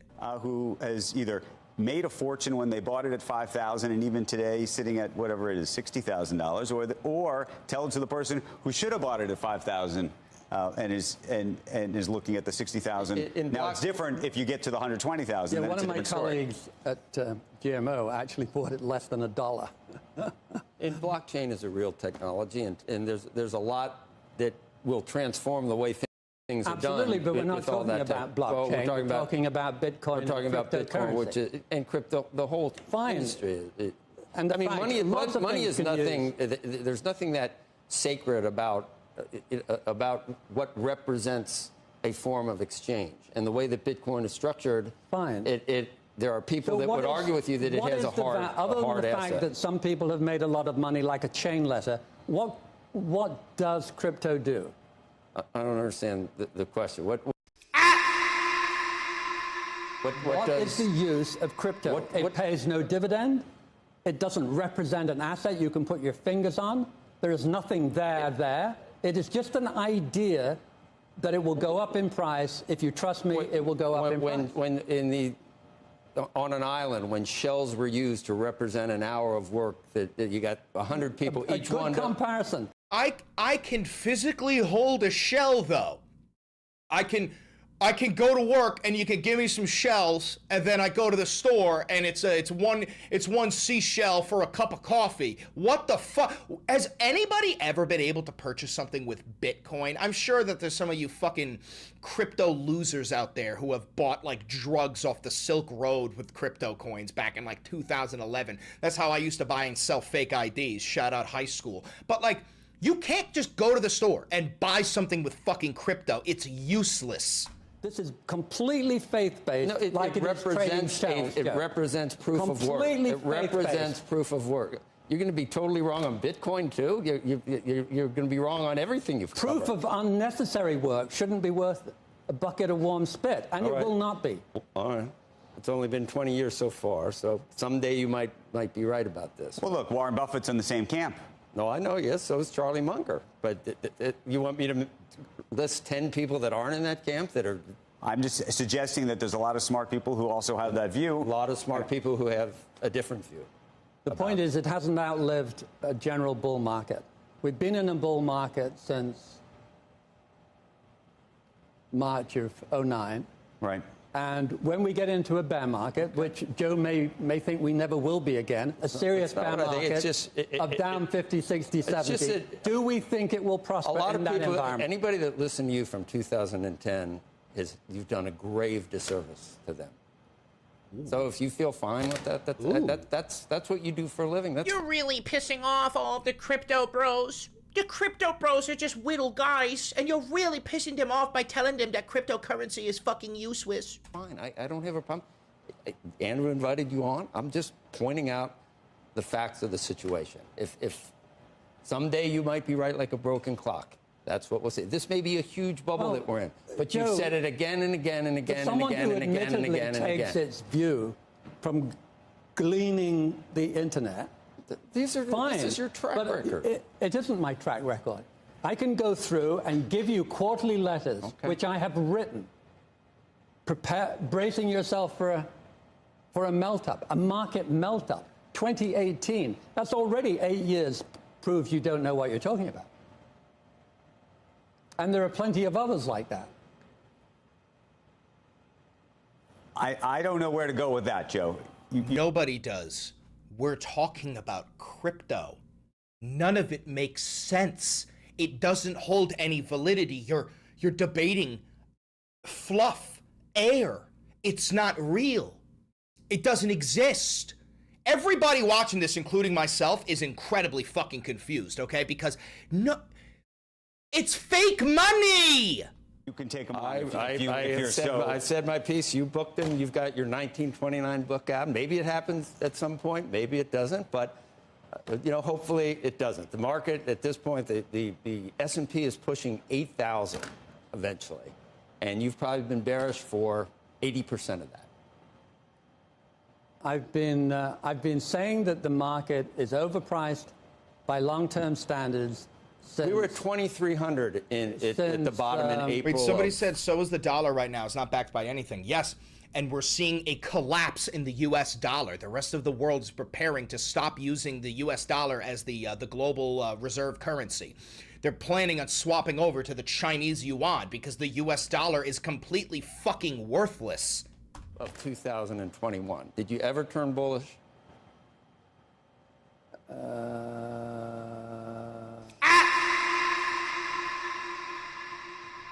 So I rest my case. In the foundation, listen, look, I don't have an accent. This game is your guess, whatever. But this is the way it is. If you didn't write it, you never said it. Right. Okay. This bullshit from the internet is one thing. If it's in a quarterly letter, I accept responsibility. Okay. The bad news is I wasn't writing quarterly letters in 2021, so I can't point to anything. Right. Viewers can make a decision. I was running our family foundation. I can tell you what that was doing. Right. And by the way, why don't we just do that? I know we got to go. How's the family foundation done? No, I'm just going to give you the opportunity. Given this guy's got way too much makeup on. Given the criticism like the rest he's done. of life, it's been hugely cyclical. Up until 5 years ago, it was on a 10-year basis beating Harvard and Yale's endowment. Okay. It was doing very, very well. We were 0 on the database, the top dog. I don't give a fuck about the rest of this. Essentially, the point is, the Bank of Banks, the central global bank, is issuing a dire warning that the entire global economy is about to collapse because we are artificially inflating this AI bubble and cryptocurrencies. The United States doesn't manufacture fucking anything. The only thing keeping us up is like a collection of 1,000 billionaires who are passing around $1 trillion to each other, pretending like they're actually like making strides in the AI market in order to motivate dumb window-licking, troglodytic, red hat-wearing, toothless fucking hicks into putting, I would say their child's college fund, but they don't believe in college, putting in their, I don't know, their Bud Light and dip fund into fucking crypto, buying the Trump meme coin and the Melania meme coin and the World Liberty Financial meme coin. You name it, there's a meme coin for it. We are fucked. Anyway, thank you very much for tuning into the Valenti VOD. If you're here live, you stay. We got to get some thumbnails ready to go. If you're watching this pre-recorded on YouTube, don't forget to like, comment, subscribe, hit the notification bell, donate to the channel any way that you want, and do me one last favor. Click that video right over there. It's a banger, and I know bangers. Money! All right, I feel like those were bangers. I feel like those were bangers. Are you guys ready to get these uploaded? This is now the most boring part of this stream. It's time to upload the videos. It is time. It is time. It is time. It is time. Well, do you ever go to any anime conventions? I have not. No, I have not. Okay. Let's get these thumbnails up.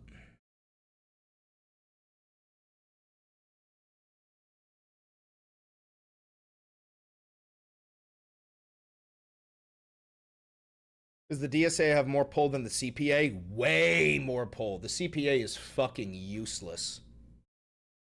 Documents. Episode 489.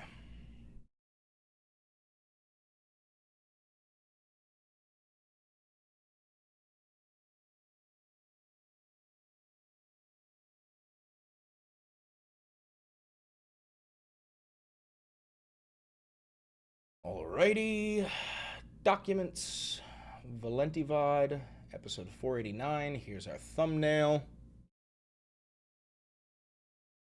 CPA is useless. ACP is the future. No, the ACP is also useless. The unfortunate reality is that the ACP and the CP USA, any of the communist parties in the United States of America, unfortunately consist of the most annoying, smarmy, Marxist-Leninist theory bros you've ever fucking read. The ones who are like, you should probably read these 3 books in order to get context before you read the Communist Manifesto. Everybody fucking hates them, okay? If you want to like boost up socialist movement in order to lead to the communist utopia, you need to retranslate all of that bullshit into like digestible conversation for the average American. You need to wrap the Communist Manifesto in the American flag and portray it as super patriotism in order to get people to sign on for it, okay? You can't just fucking go, oh, well, actually, Marxist Lenin, and they're so fucking annoying, dude. And they're incapable of organizing.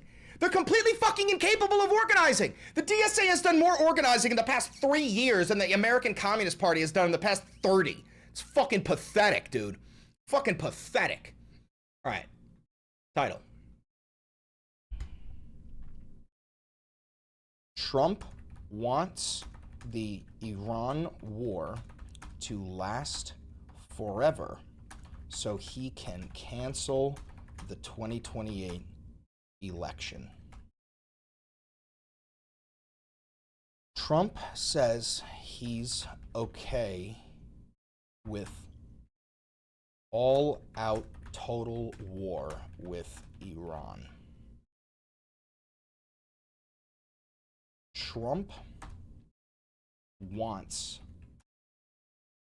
the Iran war to last for years.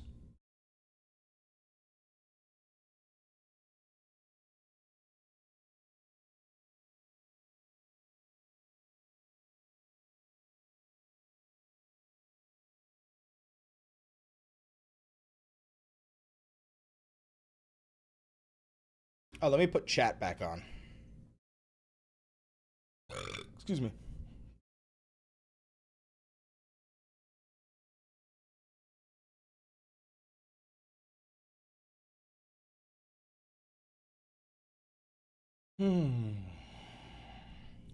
It's hotter than Satan's. All right, publish.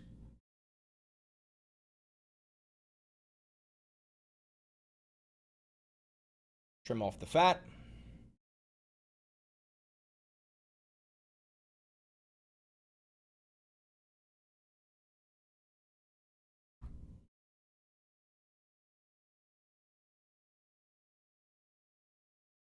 It's hotter than Satan's rectum. There we go. Confirm. Steak and Shake has a Bitcoin shake. Firebomb it. All right. Let's get this uploaded to Patreon. I did a thummy change to one of them. I will check it out. Create. Post.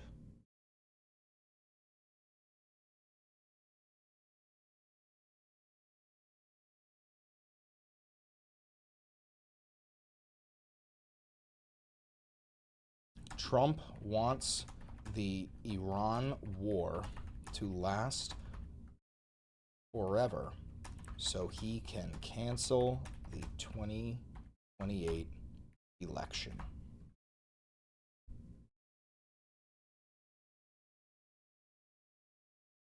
Oh, thank you for the 5 gifted memberships. Thank you for the $2. Thank you, everybody. Much appreciated, much appreciated. And congratulations to, who do we got?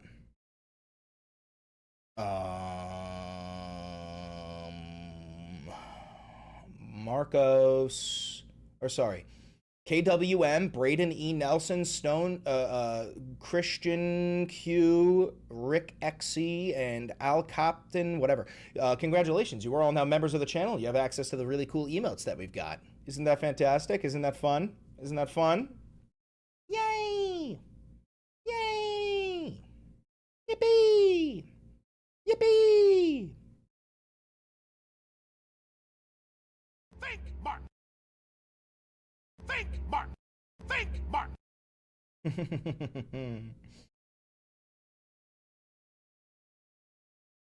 Oh, lordy, lordy, lordy.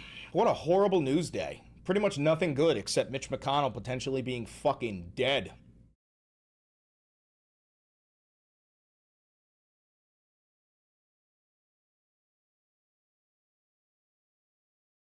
Emotes are amazing. No, the emotes are great. All right, that is 100% uploaded. Edit thumbnail. Documents. Valentivod.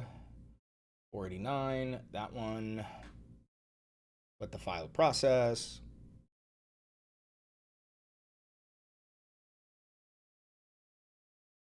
Oh, it's good to go. Fuck it. Publish. There we go. Okay, second video. Let's get her up on YouTube. Tis the nightmare news. Tis indeed the nightmare news.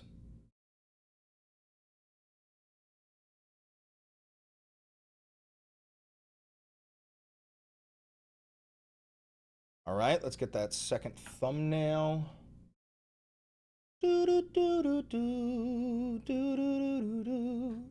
Please make the top 10 goy of all time video. I'll look into it. I'll look into it. I'll look into it. All right, second thumbnail. Hi, Beans. Hi, handsome. Hi, pretty boy. Pretty kitty boy. Okay, let's save this.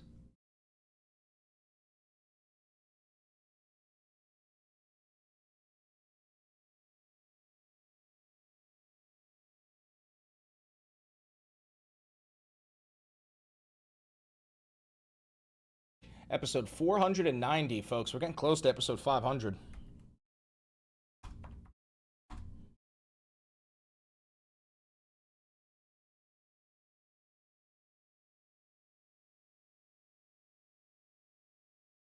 There's a dog in the background. There is indeed a dog in the background, and there's a cat right next to me scratching my chair. Beans.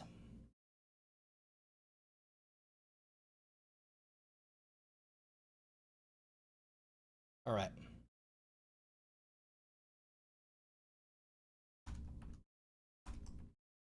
How do you spell Mitch McConnell? 2 C's, 2 N's, 2 L's. Okay.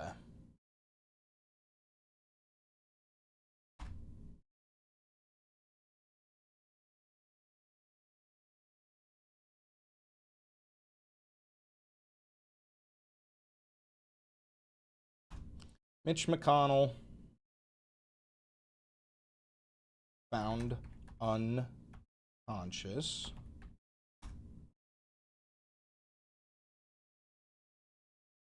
and rushed to the hospital.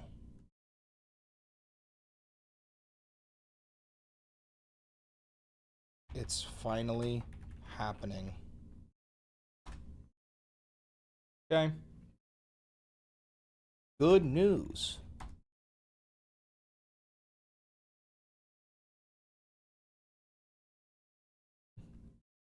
Oh, I like that. Mitch McConnell is, hold on. Is Mitch McConnell actually Mitch McGonnell? Here we go.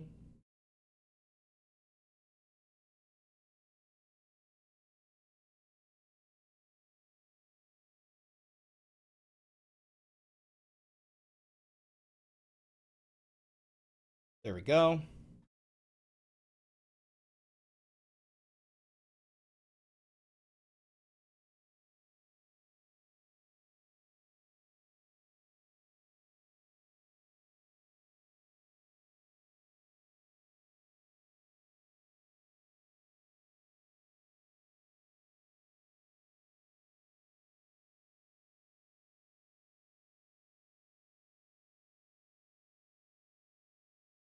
Mitch McDonald's? No, that's Donald Trump.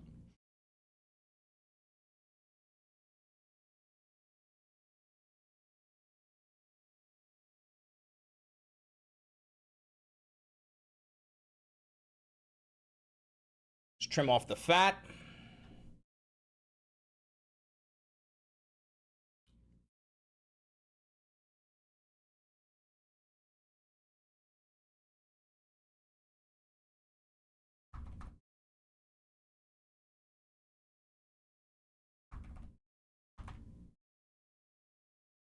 Mitch McConnell was allegedly found unconscious. They gave Mitch McConnell was allegedly found unconscious. They gave Mitch McConnell was allegedly found unconscious. They gave him Mitch McConnell was allegedly found unconscious. They gave him CPR. Mitch McConnell was allegedly found unconscious. They gave him Mitch McConnell was allegedly found unconscious. From that fat. Think of the $20. Something happens to Trump. What do you think will happen with everything we got going on? What would be the immediate response? Look like beyond just the VP taking over with the war, genocide funding, Trump cities, MAGA support, etc. That's a really good question. I mean, the thing is, without Trump, the entire movement collapses. It is a cult of personality. If you get rid of the personality, it's pretty much over. I think you would probably see like J.D. Vance. Who would he appoint as his vice president? Or does he even get to pick? I think, who becomes the VP if J.D. Vance becomes the president? Realistically, what I'm trying to say is I think you'll see a hyper escalation in the speed of the cruelty. You'll see, ICE be deployed in every single city. You'll see mass bombing raids all over Iran. Whole point being is they know that once Trump is dead, they're running on borrowed time and they can't get away with this shit any longer. So they'll try to do everything they possibly can as fast as humanly possible. That's probably what they'll do. All right, let's get this on Patreon.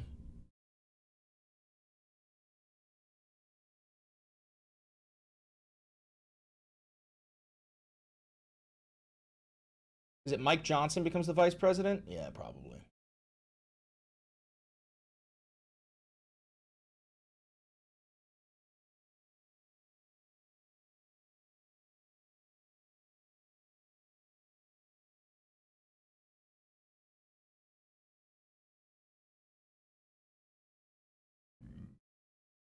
Excuse me.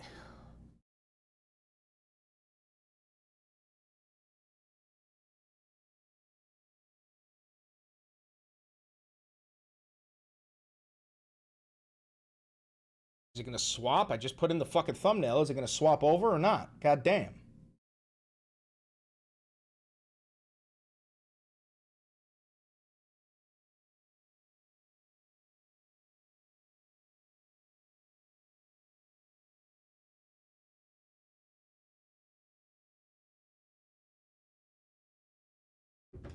Good enough.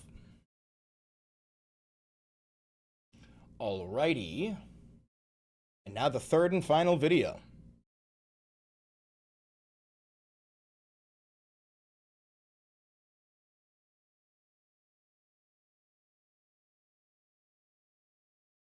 Let me save that thumbnail Nelson sent me.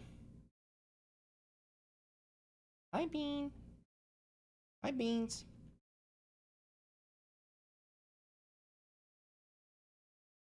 For Beans and Ouija to feed thy children. Thank you very much. I appreciate that. JD gets to pick. That's how we got Ford as president, even though he was never elected. All right, so if JD gets to pick, I'm assuming he ends up picking Stephen Miller, probably. I'm assuming he ends up picking Stephen Miller. Episode 491.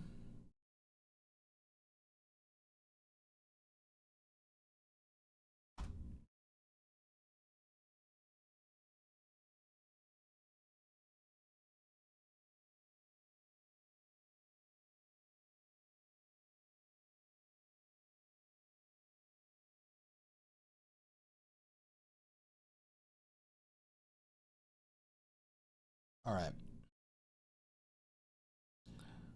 World. The world. All right, hold on. Global economic depression incoming.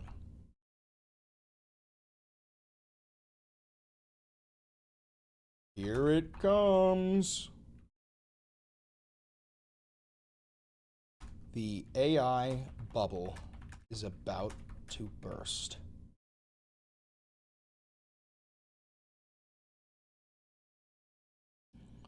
We are so unbelievably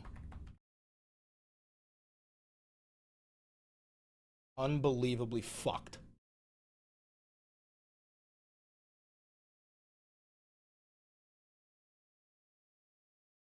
Hi, buddy. I love you, Beans. Don't worry. Oh, don't hit my arm. Do you really want to be held? Hold on. I'll pick you up in a second, buddy.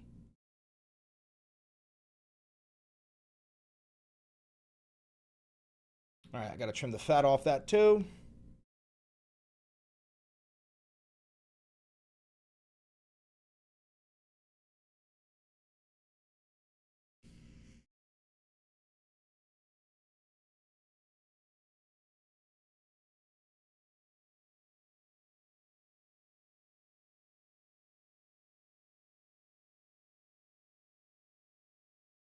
Trim the fat.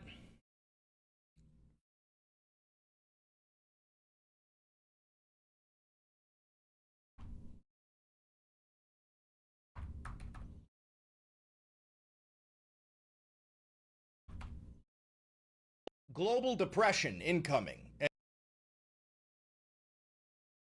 we go. Get this uploaded on Patreon, and then we make our advertisement for the 3 videos.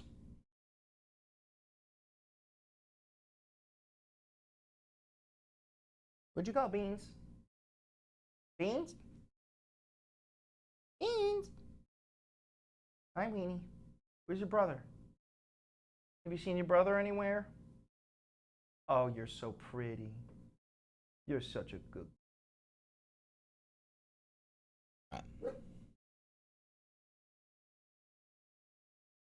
Seen the news about Chris Ripper? Don't know who that is.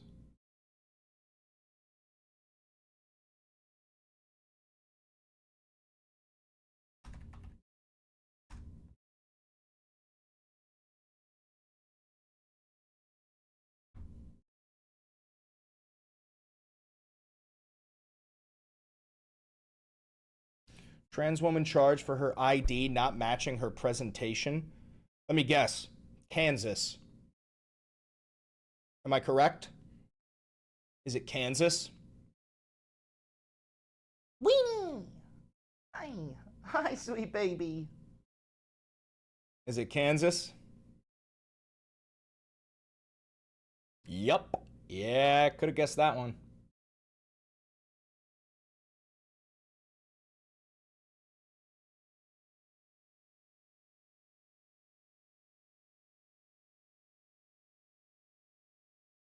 Publish.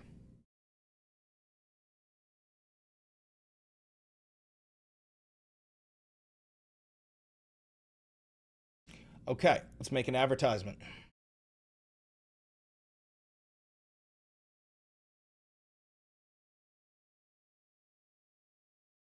Okay, here we go.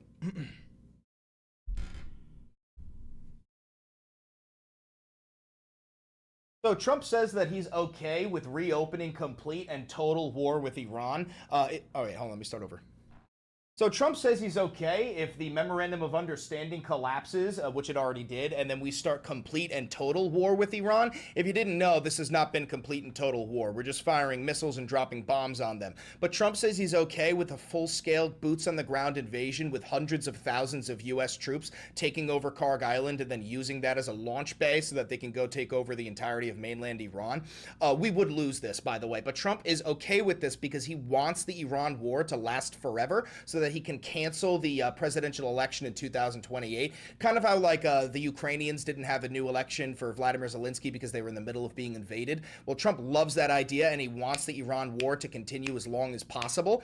This is because he's an authoritarian dictator. On top of that, the Ukrainians bombed Russia and then Russia responded with an 11-hour bombardment of Kyiv. Absolutely fucking insane. An 11-hour bombardment is Wild. On top of that, the Israelis announced that they are building the final solution death camps for the surviving Palestinian population. This is not a joke. They are herding the remaining Palestinians into these death camps where they will exterminate them so that Jared Kushner can build Trump towers atop the dead babies that the Israelis slaughtered. They also want to build beachfront properties and casinos. They're trying to build a freedom city, much like the Prospera, which is off of the coast of Roatan, a little island in Honduras that Peter Thiel owns. They do experimental medical operations. There's no police. There's no laws. There's no age of consent. It's just a billionaire fucking playground. They also wanted to build one in Greenland. The whole reason why Trump wants to invade Greenland is because the climate is so cold that it helps out with the AI data centers, and they just want to create more freedom cities. Well, Jared Kushner wants to turn Gaza into a freedom city, and they actually laid out the plan for it. It's absolutely fucking horrifying. None of the Gazans get to live there. They all have to live in concentration camps where they're under sniper guards. But granted, the Israelis have been doing that to the Palestinians for an incredibly long time, so I'm pretty sure that the Palestinians are used to that. Absolute nightmare, ghoulish behavior. What else? Presser Jiang, the guy who predicted Trump would win a second term, and then predicted that Trump would invade Iran. He now predicts that Trump will run for a third term and win. He did an interview with Hassan Piker. Absolutely nightmarish. Mitch McConnell's probably fucking dead. This is good news. Other than that, what else? The AI bubble is about to burst. We're about to see a complete global economic depression because there's 5 AI companies that are passing around $1 trillion trying to artificially inflate their companies so that dumb fuck hick idiots spend their, I would say college fund, but they don't have that, so that dumb fuck hick idiots can spend their chewing tobacco and Bud Light fund on buying like a Trump cryptocurrency that he'll then rug pull and profit billions of dollars off of. So the entire planet is about to go into a global economic depression. Nightmare shit. I got 3 new YouTube videos talking all about this. Go check them out on YouTube. Okay, there we go. That was a lot. Let's get those uploaded. While I get these uploaded, I'll pull up a video for you guys, okay? How about a little Kyle? We love Kyle. All right, welcome to the show, y'all. Hope everybody out there is having a great day today, but I'm about to make it worse. Thanks, Kyle. That's my job, is to make your day worse by telling you just how fucked everything is. So in just a second, Trump continues to take a gun and shoot himself in the dick and balls, his tiny little dick and balls. It might be a BB gun he's using, but he's shooting himself in the penis. That's what's happening. So I'll talk about that. We also have congressional hearings erupted in a screaming match. In fact, it looks like they nearly came to blows. We have Mike Lawler and Jamie Raskin really going at it. So I'll show you that. We also have a new 60 Minutes bombshell report that came out the other day describing how we basically caught them red-handed. The White House has been caught red-handed. Not only are they insider trading, but they're doing it like using the war, which is, there's like an extra layer of depravity when not only are you insider trading, but you're using like life and death decisions in order to do it. You're quite literally war profiteering in the worst possible. They're capitalists. Think about what I said earlier. They're capitalists. If their profit margins boost over the death of innocent people, they will not hesitate to kill them. That's what capitalism is. That's what good capitalism is. If you've valued human life more than profit, that makes you, by definition, a bad capitalist. This is why we are anti-capitalist. Possible way.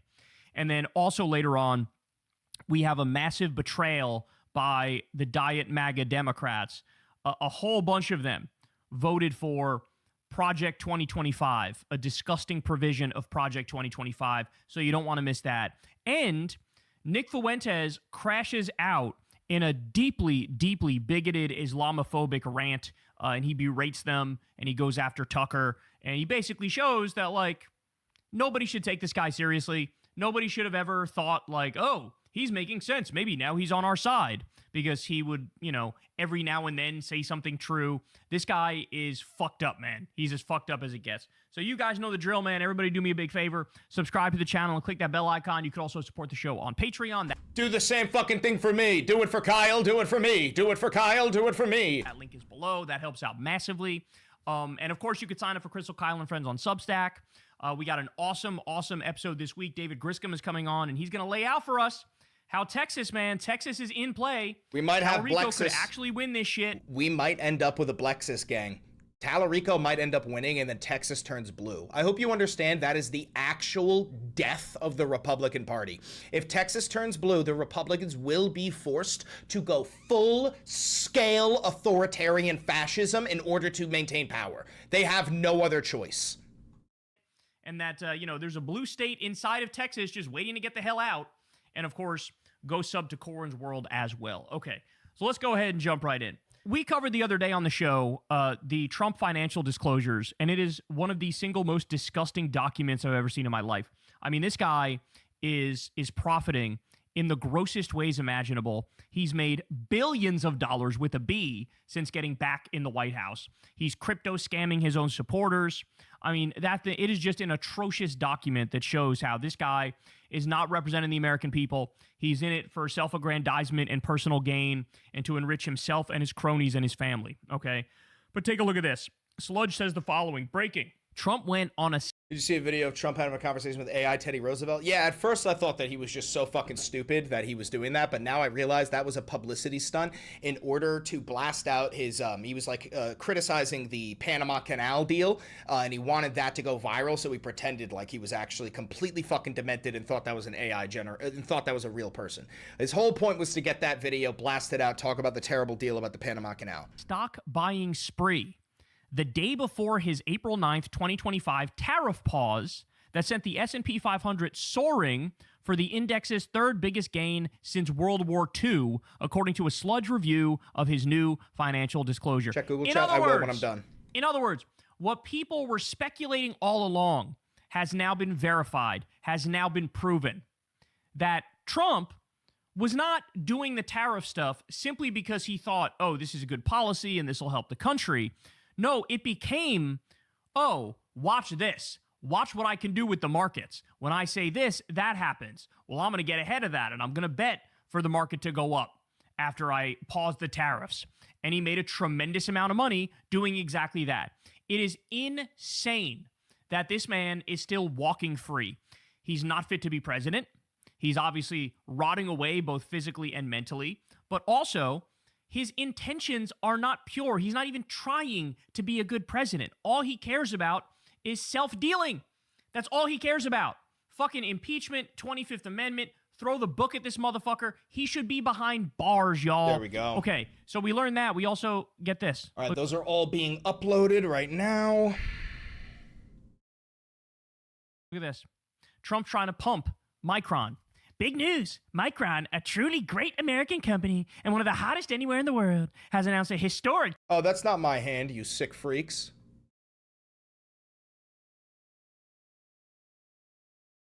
CNN has... Oh, yeah, guys, Trump says he's going to give a really long speech on July 4th, despite the fact that it's going to be like 107 degrees. Friendly reminder, 3 different presidents have died on July 4th giving speeches in massive heat waves. I forgot exactly which ones. I know Thomas Jefferson was one of them, but like, you know.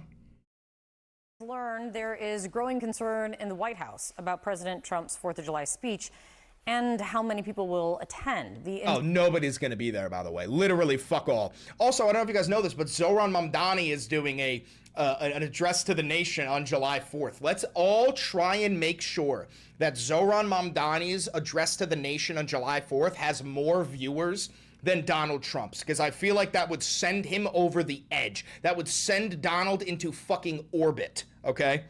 Do I have a big booger in my nose? Insanely hot temperatures in D.C. is one issue for sure, but there are also new videos showing some sparse crowds showing up for the Great American State Fair set up on the National Mall, which is also sparking concern. I want to play for you what the president said yesterday about his upcoming speech. On July 4th, it's going to be approximately 107 degrees out, and I'm going to go and I'm going to make a really long speech. Just to show that I can do anything. In nome di Patri, Spirito, Spirito Santo, Dio, dammi serenità di agitare, il costo che non posso cambiare, il coraggio di cambiare, il costo che posso, le certezze di capire la differenza. Do it. It's going to be 100. Do it. Do it. 7. Do it. CNN's Adam Cankren has much more reporting on this. What are you learning about all this? Yeah, well, the president's right. It's certainly going to be hot, and that's just one of the challenges that we may see over the weekend, that we have seen over the past week and a half of this celebration across D.C. This was supposed to be really a marquee moment for President Trump, something he talked about since even before he was elected. He gets to preside over America's 250th birthday, all of these celebrations both here in D.C. and around the country. And instead, we've seen it just kind of become the latest series of challenges for this administration. So take the Great American State Fair as an example. We've seen this on the Mall over the last week. And when CNN's been down there, the crowds have been pretty sparse, owing to a few different reasons. One, the temperatures, it's just hot out there. Secondly, there's not enough, really a ton of shade. You can't bring chairs into the... There's also nothing to do. At the State Fair, you can't bring bottled water or food. And the programming has been kind of inconsistent. The state booths we've gone to, some have been... Prohibited items, water, sunscreen, camping chairs, backpacks, balloons, drink tumblers, coolers, and umbrellas. Okay, so they want everyone to die. They want them to die. Great. You know, Arizona, as an example, has been really built out, attracted a lot of people. Others have been pretty lackluster. One of the complications that we saw this past yesterday was that the air conditioning in some of them broke. And when it's this hot out, that's not something. Are you AI? It's getting better these days, so it's tougher to tell. Yes. Something that people are going to be able to go to and enjoy. Now, the one thing that is really kind of creating some issues and concerns in the White House is this upcoming speech on July 4th for the president. If you remember, about a week ago, he gave another speech on the Mall. The crowd was not huge. And when the president saw an aerial photo of it, sources told CNN that he became infuriated, that he was very upset about the size of the crowd. Dude, he gets so mad about the size of the crowd because his fucking shrimp dick micro chode reminds him every day of how much of a fat, sloppy, unlovable, fucking child rapist, pedophile fascist he is. And his wife gets dicked down by Pete Hegseth. There's also reporting coming from the White House that the master bedroom, right, where the president is supposed to sleep, that's where Melania sleeps, and Trump sleeps in a side room, and he frequently goes into the master bedroom and steals golden artwork and brings it over there, and then aides take pictures of it in Trump's room and show Melania and go, Melania, do you want this back? This is real reporting. This is real reporting. Meanwhile, Pete Hegseth is in the master bedroom fucking the shit out of the first lady. It's insane. And that has fed this kind of... Sorry, not the first lady, the first whore. Angst that has come into July 4th weekend, that again, the crowd for his really big July 4th 250 speech is going to be underwhelming, owing to both the temperatures and also the late hour of the speech. We're expecting a full day of events leading up to Trump's speech and then fireworks afterward that could be pushing midnight. One White House official told CNN, quote, "I do not understand why we're doing this so late. I'm not really sure who thought that this was a good idea." Now, as for Trump, he has insisted that he's unbothered by all of this. You heard that soundbite. He said, quote, "Just to show I can do anything, I'm going to go really long. We'll see how this all plays out on Saturday." More than 180 million people are under a level 3 or 4 heat risk, according to the National Weather Service. Over the next few days, temperatures could climb. Yo, so it's like 103 degrees in New York. Let me see exactly what temperature it is. Jesus Christ. Okay, so yeah, it's 101 degrees where I am, which means, and I hope you guys understand, I'm not joking here, there are some subway stations right now where it's probably 110 to 115 degrees. Unironically, okay? I'm curious to see how many people die of heat stroke in New York City today and tomorrow. I'm going to guess 7. That's my guess. We'll find out tomorrow. I'm going to guess 7 people die of heat stroke. Into the mid-90s to low 100s, with humidity pushing feels like temperatures as high as 110 degrees. CNN's Tom Foreman is on the National Mall, where thousands are expected to gather this weekend for the 4th of July. Tom, this could be the hottest Independence Day the nation's capital has ever recorded. How are D.C. officials preparing? Well, with two different messages. For one thing, local officials in particular are pointing out that this is an extreme heat warning, and they're telling people... Oh, it's the heat. I guarantee you it's literally the heat. I bet you the heat is fucking with the electronics in this mic. You gotta get water. You gotta be unshade at least. Air conditioning if you can. You can't expose yourself to this very long. And they're pointing in some ways like to the visitors here at the Great American State Fair events here, because a lot of these people are out in the sun and it's only going to get hotter. In fact, some of the exhibits today, they've had intermittent power problems. They lost their air conditioning today so much that the workers there simply left their stations and said, fend for yourself, tourists, as best you can. Different message from the administration, though. They've been very troubled by the anemic... Oh, I saw MAGAs losing their fucking mind over Mamdani telling people, like, hey, set your AC to 78 degrees and turn off your electronics. You know what it is I think that Zoran might like heat. I'm not even kidding about that. I think Zoran might like heat, or he might think that 78 degrees is relatively cool. But again, it's not a mandate from the fucking... I don't know. It's not a... What the fuck is this? Due to multiple shark sightings, expect intermittent beach closures at Rockaway Beach in Queens. How hot is it? What? Sharks in New York? What the fuck is going on? Oh, that's so funny. Oh, that's so funny. Hold on. I want to see if I can find this Zoran heat wave. Where's the freak out online?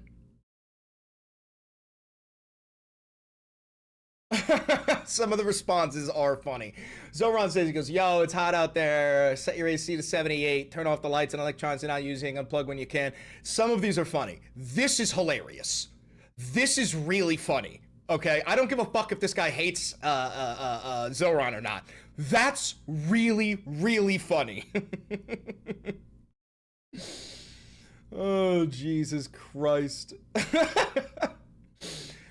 Imagine working in a 78-degree office building going to a 78-degree government-controlled apartment building. There literally are no government-controlled heat. Like, there's no government-controlled heat and AC in New York City. That doesn't exist. There's landlord-controlled heat and AC, which is one of the things that Zoran is trying to fight against. Plenty of people, they don't control the heat or the AC in their building. It's controlled by their fucking landlord. Jesus Christ. Welcome to communism. Dude, these people are so fucking cringy.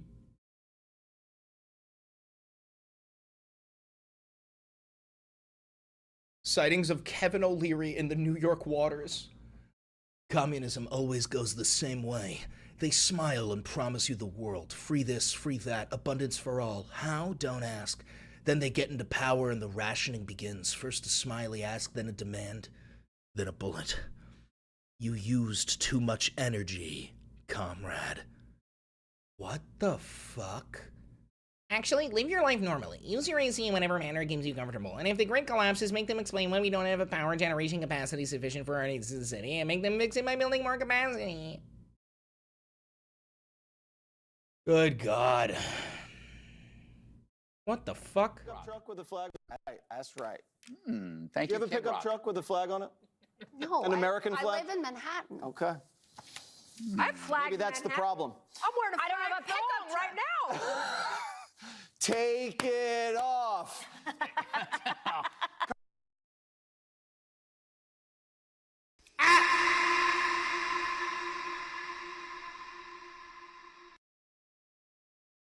What?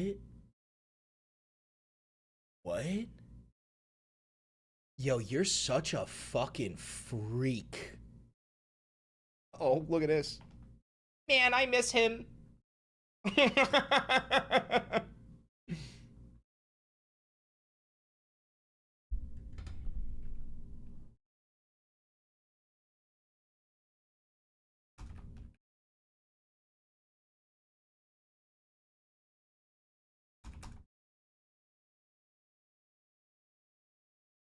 There we go. No, he fucking didn't. No, he fucking didn't. That's a bold-faced fucking lie.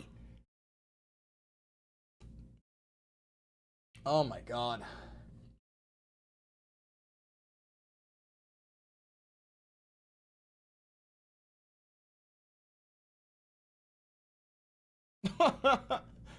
Liberal women are going to get us all killed.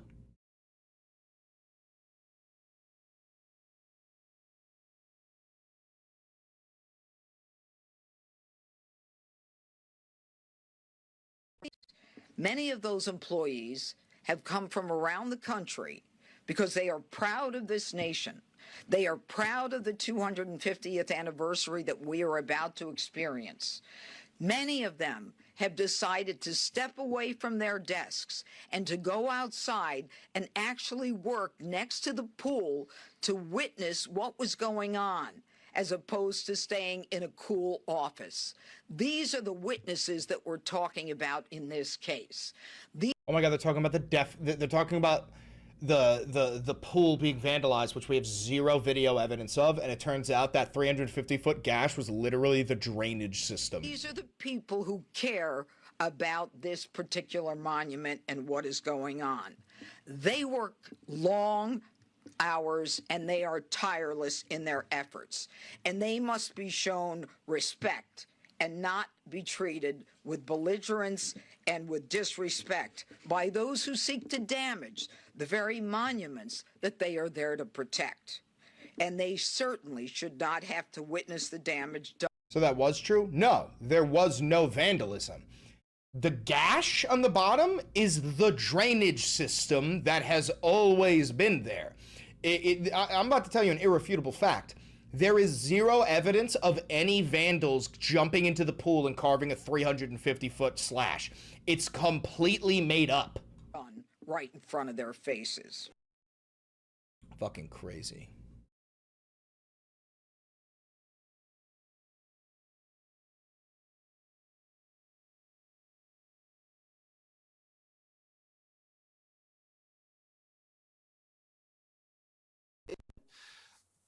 What I'm looking at, though, now is that the candidates are all losers. They've never had real jobs. They're being supported by their parents. What do you mean? They're professional students. They're all in debt. They don't earn anything. A lot of them don't even own anything. And what are they saying? They're saying, well, we have to blow up the system because the system's rigged. It's not rigged. It's actually not rigged if you work. Now, we've all worked really hard. We've all... Nobody at this table has ever worked a day in their life. All had really horrible apartments that are like, 450 square feet. Like Kennedy, she went right to the penthouse. But we all had no money, and we ate at bad restaurants, and we were very anxious about our futures. But we grinded, and we became... No, Jesse Waters was born filthy fucking rich. This is all a lie. Successful. Now, these people haven't even started yet. Some of them are like 28. They've never worked. They don't have offices. And so they're saying the American dream is dead. Well, they haven't even tried. What are they talking about? So we're not going to be governed by people that have never started a business, never managed anything, never accomplished anything. Brother, you're literally like a pomp and circumstance podcaster. You're in an air-conditioned office on state-controlled media, and you're telling the woman next to you to take off her thong for a living. Bro, you've never worked a day in your life, and everybody in this fucking nation wants to peel off your skin and eat it. From Tallarico to Platner to this Denver lady to back here in Queens and New York, it's all pathetic people. And I guess that... You hear that? Fox News says that anybody and everybody who wants a better life for the fellow working man is pathetic people. Guys, judge me by my enemies, okay? Take this with pride. These people are your enemy, and they have painted you out to be the enemy, which means you are a threat to their ideology. They wouldn't be focused on this sort of shit if you and I were not threats to their billionaire, bootlicking, cock-sucking fucking regime. It's attractive. If no one else has worked hard, you can point to someone and say, oh, he gets me. Yeah, life's expensive. Well, you know what? You live in New York City. It's expensive here. You live in Detroit. You live in Denver. It's expensive. It's expensive fucking everywhere, you stupid terrorist. You know how you make it less expensive? You get a job, you get married, you start earning a living. Oh, yeah, let's do nothing about the affordability crisis. Why don't you just make more money, you broke bitch? And then you have skin in the game. We can't have communists with no skin in the game bossing us all around and taking our money. Jesus Christ, bro. And this is what your fucking stupidest uncle listens to and goes, yeah, no, it's like they're fucking socialists. Yeah. Want to talk about affordability? I'll watch this clip. Check this out. Congressman, real quick, how do House Republicans make the case that you're fighting for affordability when you go back to your districts?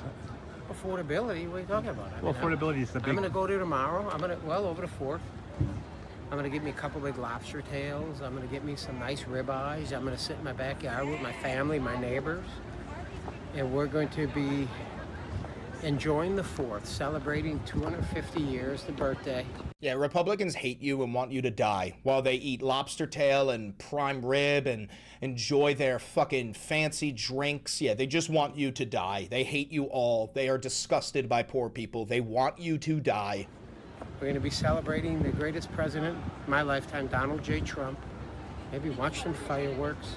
Won't be up here. It's going to be too hot, right? And I'm in bed at 11 o'clock. I heard the fireworks ain't going off till 11 o'clock Eastern on the 4th of July. I probably have to sleep through that one.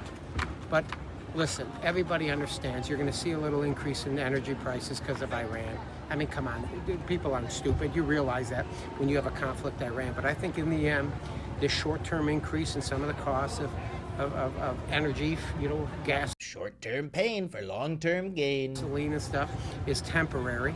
But President Trump has made it very clear to these companies, don't be gouging, no price gouging. I mean, energy, what? Oil was at 69 bucks the other day, 72 today. I mean, the price has got to come down. Don't take advantage of the American people. To me, it's almost criminal.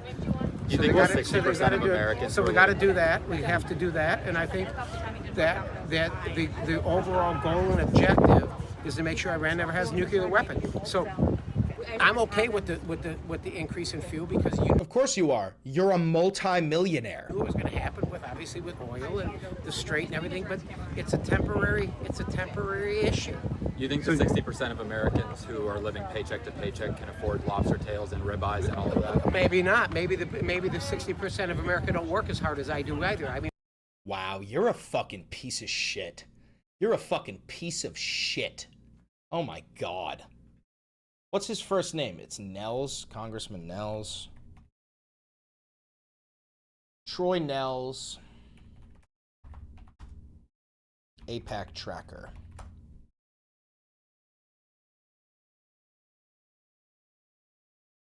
Find him. Let me know if I miss him. There he is. All right, so he's only gotten 17,000, but he still does get shekels from the Israeli lobby.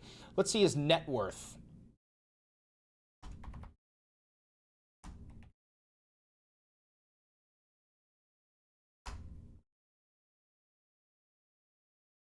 Estimated net worth of roughly 380,000, with his wealth typically valued between 200,000 to 550,000. Okay, yeah, no, that's fake. That's fake. That's fake. That's completely fake. Wait, you're telling me that, like, I don't even want to say it. You're really? You expect me to believe that? I can't say that. I can't say that. I can't say that, and I won't say that. I can't say that, and I won't say that. I'll keep that one in my tongue. I will bite my tongue, and I will keep that one in there. Oh, God, I want to say something so weird. Fucking bullshit, dude. Lying bastards. Welcome to socialism. Dude, are they all in a group chat? February 2015, South Carolina Governor Nikki Haley tweeted a similar energy conversation message on Facebook. Dude, like, are they all in a group chat and they were told that, like, this is the attack plan? Really?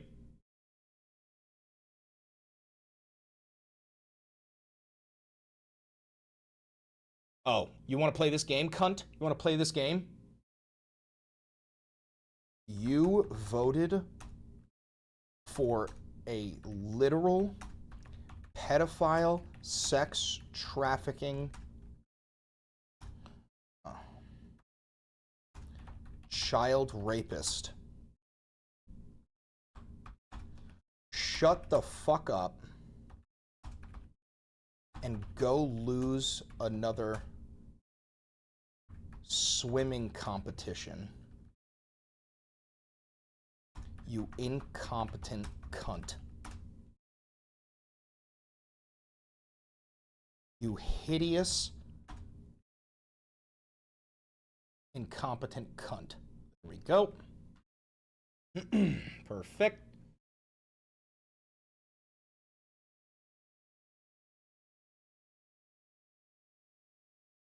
Being run by a shadow company you've never heard of. Freedom. America's 250th birthday is being run by a shadow company you've never heard of. Freedom 250 has raised millions of dollars. It's selling access to the president, and it won't tell you who's paying or where the money goes.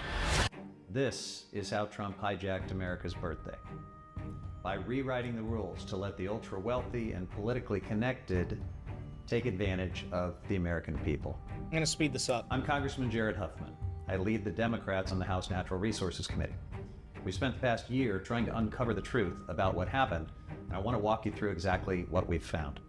So how did this private company end up running America's official 250th celebration? No, this is not AI generated. Siphoning off millions of taxpayer dollars and harvesting Americans' personal data. Let's start at the beginning. In 2016, Congress did something rare. Republicans and Democrats came together and created a commission called America 250 to plan the 250th. They built it to be nonpartisan on purpose, so no president could ever make the country's birthday his own. The America 250 Commission was well underway to honor the anniversary with expertly planned festivals, activities, and unifying events to celebrate our country and its founding. Then, Donald Trump decided he wanted something different. He wanted a party he could use for his own personal, political, and financial gain. So I might put this to 1.5. This guy talks so slow, you might not even notice it. First, he tried to take over America 250. His appointee to the commission teamed up with the Speaker of the House in an attempt to push 4 commissioners out of their seats and replace them with MAGA loyalists. When that didn't work, Trump created his own shadow entity to circumvent and supplant America 250. They call it Freedom 250. On paper, it's a shell company registered in Delaware through the same anonymous vendor the president uses for his other businesses. Of course it's registered in fucking Delaware. But this LLC... They're all fucking registered in Delaware or Vermont. ...is different. It was lodged inside the National Park Foundation, a charity that's funded our national parks for 50 years. Think about why you'd do that. As part of a charity, the LLC could take in huge sums of money without ever naming who or where it came from. This arrangement lets them sell access to the president, collect checks from anyone willing to pay. Yeah, so the whole Freedom 250 thing is an embezzling operation. Like, for example, it costs, what is it? I think it's $10 million a day for the whole, like, Great American State Fair. And as you've seen, it's like a hick festival and they have absolutely nothing there and everything's made out of paper mache. That's because they get $10 million a day. They probably spend $1 million, and then the $9 million gets taken by Donald Trump and reallocated to his fascist goons. This is exactly what they're doing with the Epstein Memorial Ballroom. This is exactly what they're doing with the Lincoln Reflecting Pool. These are like hundreds of millions of dollars being spent on things that would cost hundreds of thousands of dollars. They're quite literally, and I'm not joking here, they are looting the treasury. They are robbing you blind. And keep every donor's name secret, all under the banner of a trusted American institution, the National Parks Foundation. Then they starved America 250. Congress had set aside $150 million to celebrate our 250th. The America 250 Commission was promised $100 million of that funding. But in November of 2025, the White House told the America 250 chairwoman she would only get $50 million. And in the months that followed, they whittled it down to just $25 million. The rest of the money was taken by Freedom 250. Between this and other redirected funds, hundreds of millions of taxpayer dollars are now unaccounted for. Now follow the money, because this is where it gets worse. Freedom 250 went after... Hold on, let me make a quick video. Hold on.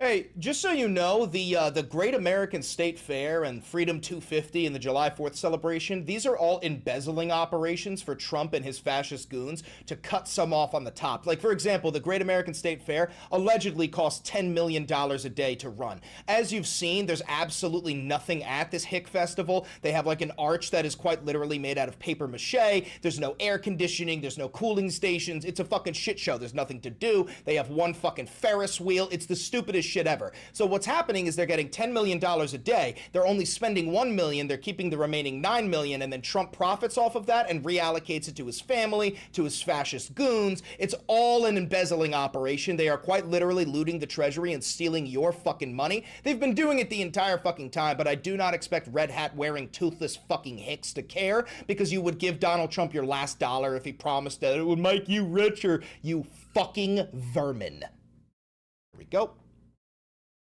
The real commission's corporate sponsors, not just donations, but a quid pro quo of access to Trump in exchange for cash. Lockheed Martin, ExxonMobil, Chevron, MasterCard, United Airlines, United Health.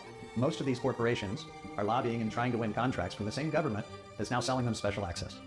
And as they wrote their checks to Freedom 250, the president was trading their stocks and posting their ticker symbols online to juice their values. Trump's cronies were then deployed across the globe to solicit money from foreign governments. The CEO of Freedom 250 flew to Davos, stood in How do you front of a spell room of foreign embezzling? Anybody know how to spell embezzling? E-M-B-E-Z-Z-L-I-N-G. Embezzling. Okay.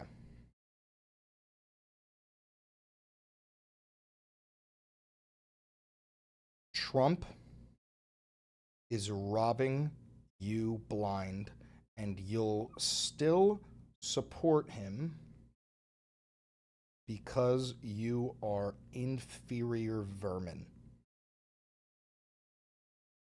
and asked them, in his words, how they wanted to shape America's birthday. Foreign governments shaping our 250th. He called it marketing freedom. According to a whistleblower, not everyone who donated money to Freedom 250 knew that's what they were doing. Fundraisers misled donors who intended to support the America 250 Commission. This is also why all of the artists pulled out, because they thought this was America 250, then they found out this was Freedom 250, and they all pulled out of it. By giving them Freedom 250's banking information. And through this bait and switch, contributions meant for the nonpartisan Birthday Foundation were routed to Trump's shadow corporation instead. This is potential wire fraud. And Freedom 250 has been collecting more than money. Its website runs through a company owned by Brad Parscale, the president's longtime digital strategist. Every American who signs up for a free event, even the families who registered for the World Cup fan zone on the National Mall, hands over a name, a location, and a phone number that feeds straight into a political operation built to profile and target voters. Americans just wanting to celebrate our nation's 250th birthday are unknowingly signing up to potentially have their data harvested and added to Trump's campaign operation. While Trump and Freedom 250 are pretending this celebration is about America's history, they've been forcing public servants across the country to erase our country's real story from parks and public spaces. Park rangers were given marching orders to take down factual signs about slavery, climate change, and the forced removal of Native Americans. And in their place, Trump and his political allies have been pushing their sanitized and distorted version of history. They paid out $10 million taxpayer dollars for a fleet of trucks running PragerU videos and an AI-generated George Washington that tells school kids that their rights are a gift from God, something the real Washington never said. They're parading these proselytizing propaganda trucks in front of schools on your dime. They've turned what should be a non-political unifying celebration of America's 250th into a right-wing Christian battering ram aimed at breaking down what Thomas Jefferson called the wall of separation between church and state, enshrining their extreme version of Christianity as our de facto national religion. Trump should have been impeached a long-ass time ago. Trump got impeached twice. Trump is the only president in American history to be impeached twice. He's also the only president in American history to be impeached and not step down from the presidency. Impeaching him does nothing. The reason we are where we are is because there's no authoritative body to arrest him. He has committed so many heinous crimes, he should be in prison. But if you try to arrest him, the Secret Service kills you. Impeachment is a symbolic gesture. It does nothing. Agenda is not subtle. It fuses white Christian supremacist identity with history revisionism, insisting the nation's founding, its laws, and our fundamental rights are rooted in the Christian Bible rather than the revolutionary principle of self-government. Their own documents are littered with proof that for them, this anniversary is not actually about America, it's about promoting two things, Christian nationalism and Donald Trump. An internal playbook called for scripture readings and worship nights on the National Mall as official birthday programming. They peddled sponsorship packages and photo ops with Trump at $10 million a pop. A UFC ring was built on the south lawn of the White House, not for the 4th of July, but for the president's 80th birthday, with seats that ran $1.5 million and went to executives from the companies his government is supposed to regulate. They handed out contracts to Trump's closest allies, including Event Strategies, Inc., one of the masterminds who orchestrated the rallies surrounding the January 6th insurrection. For every fact we've unearthed in this investigation, we've had to fight to get it. The Republican majority in Congress has far more power than we do to demand answers, but instead of joining us in serious oversight, they've used their power to do the opposite. They've blocked our requests, shielded the individuals and entities involved, and refused to hold a single hearing on any of this.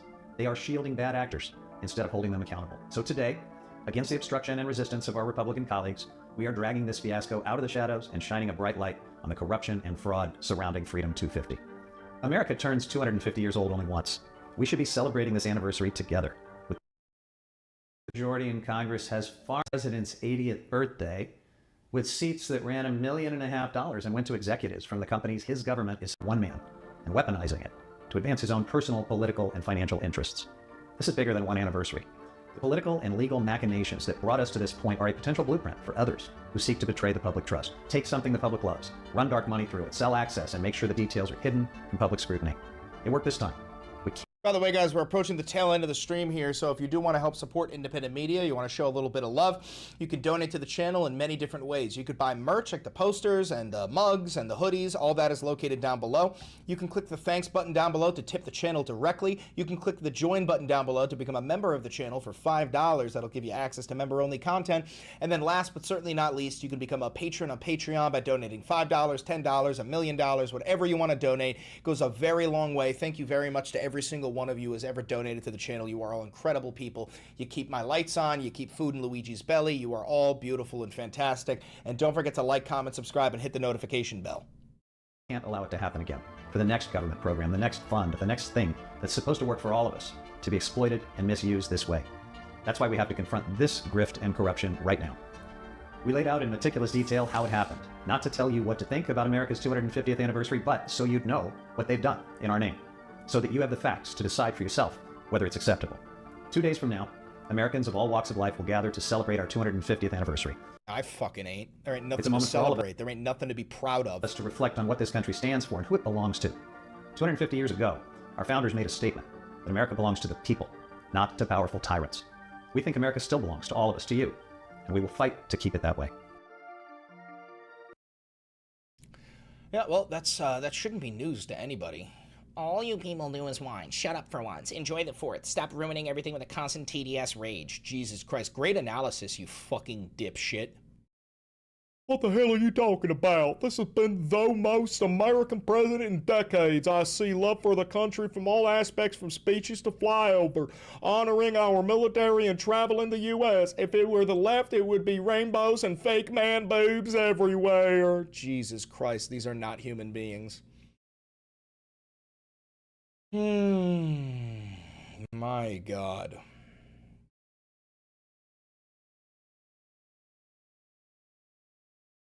All right, guys. Those are bots. I mean, some of them are, but unfortunately, a lot of them are real fucking people. All right, guys. Thank you very much for tuning into the Valenti broadcast. Do yourself a favor. Stay cool. Blast your AC. Get some ice cream. Keep your animals inside. Go to the pool. Do something. Don't go outside in this fucking heat. It's absolutely disgusting out there. Thanks, guys. Have a good one. I love you all. You're all fantastic. Bye-bye. Excuse me.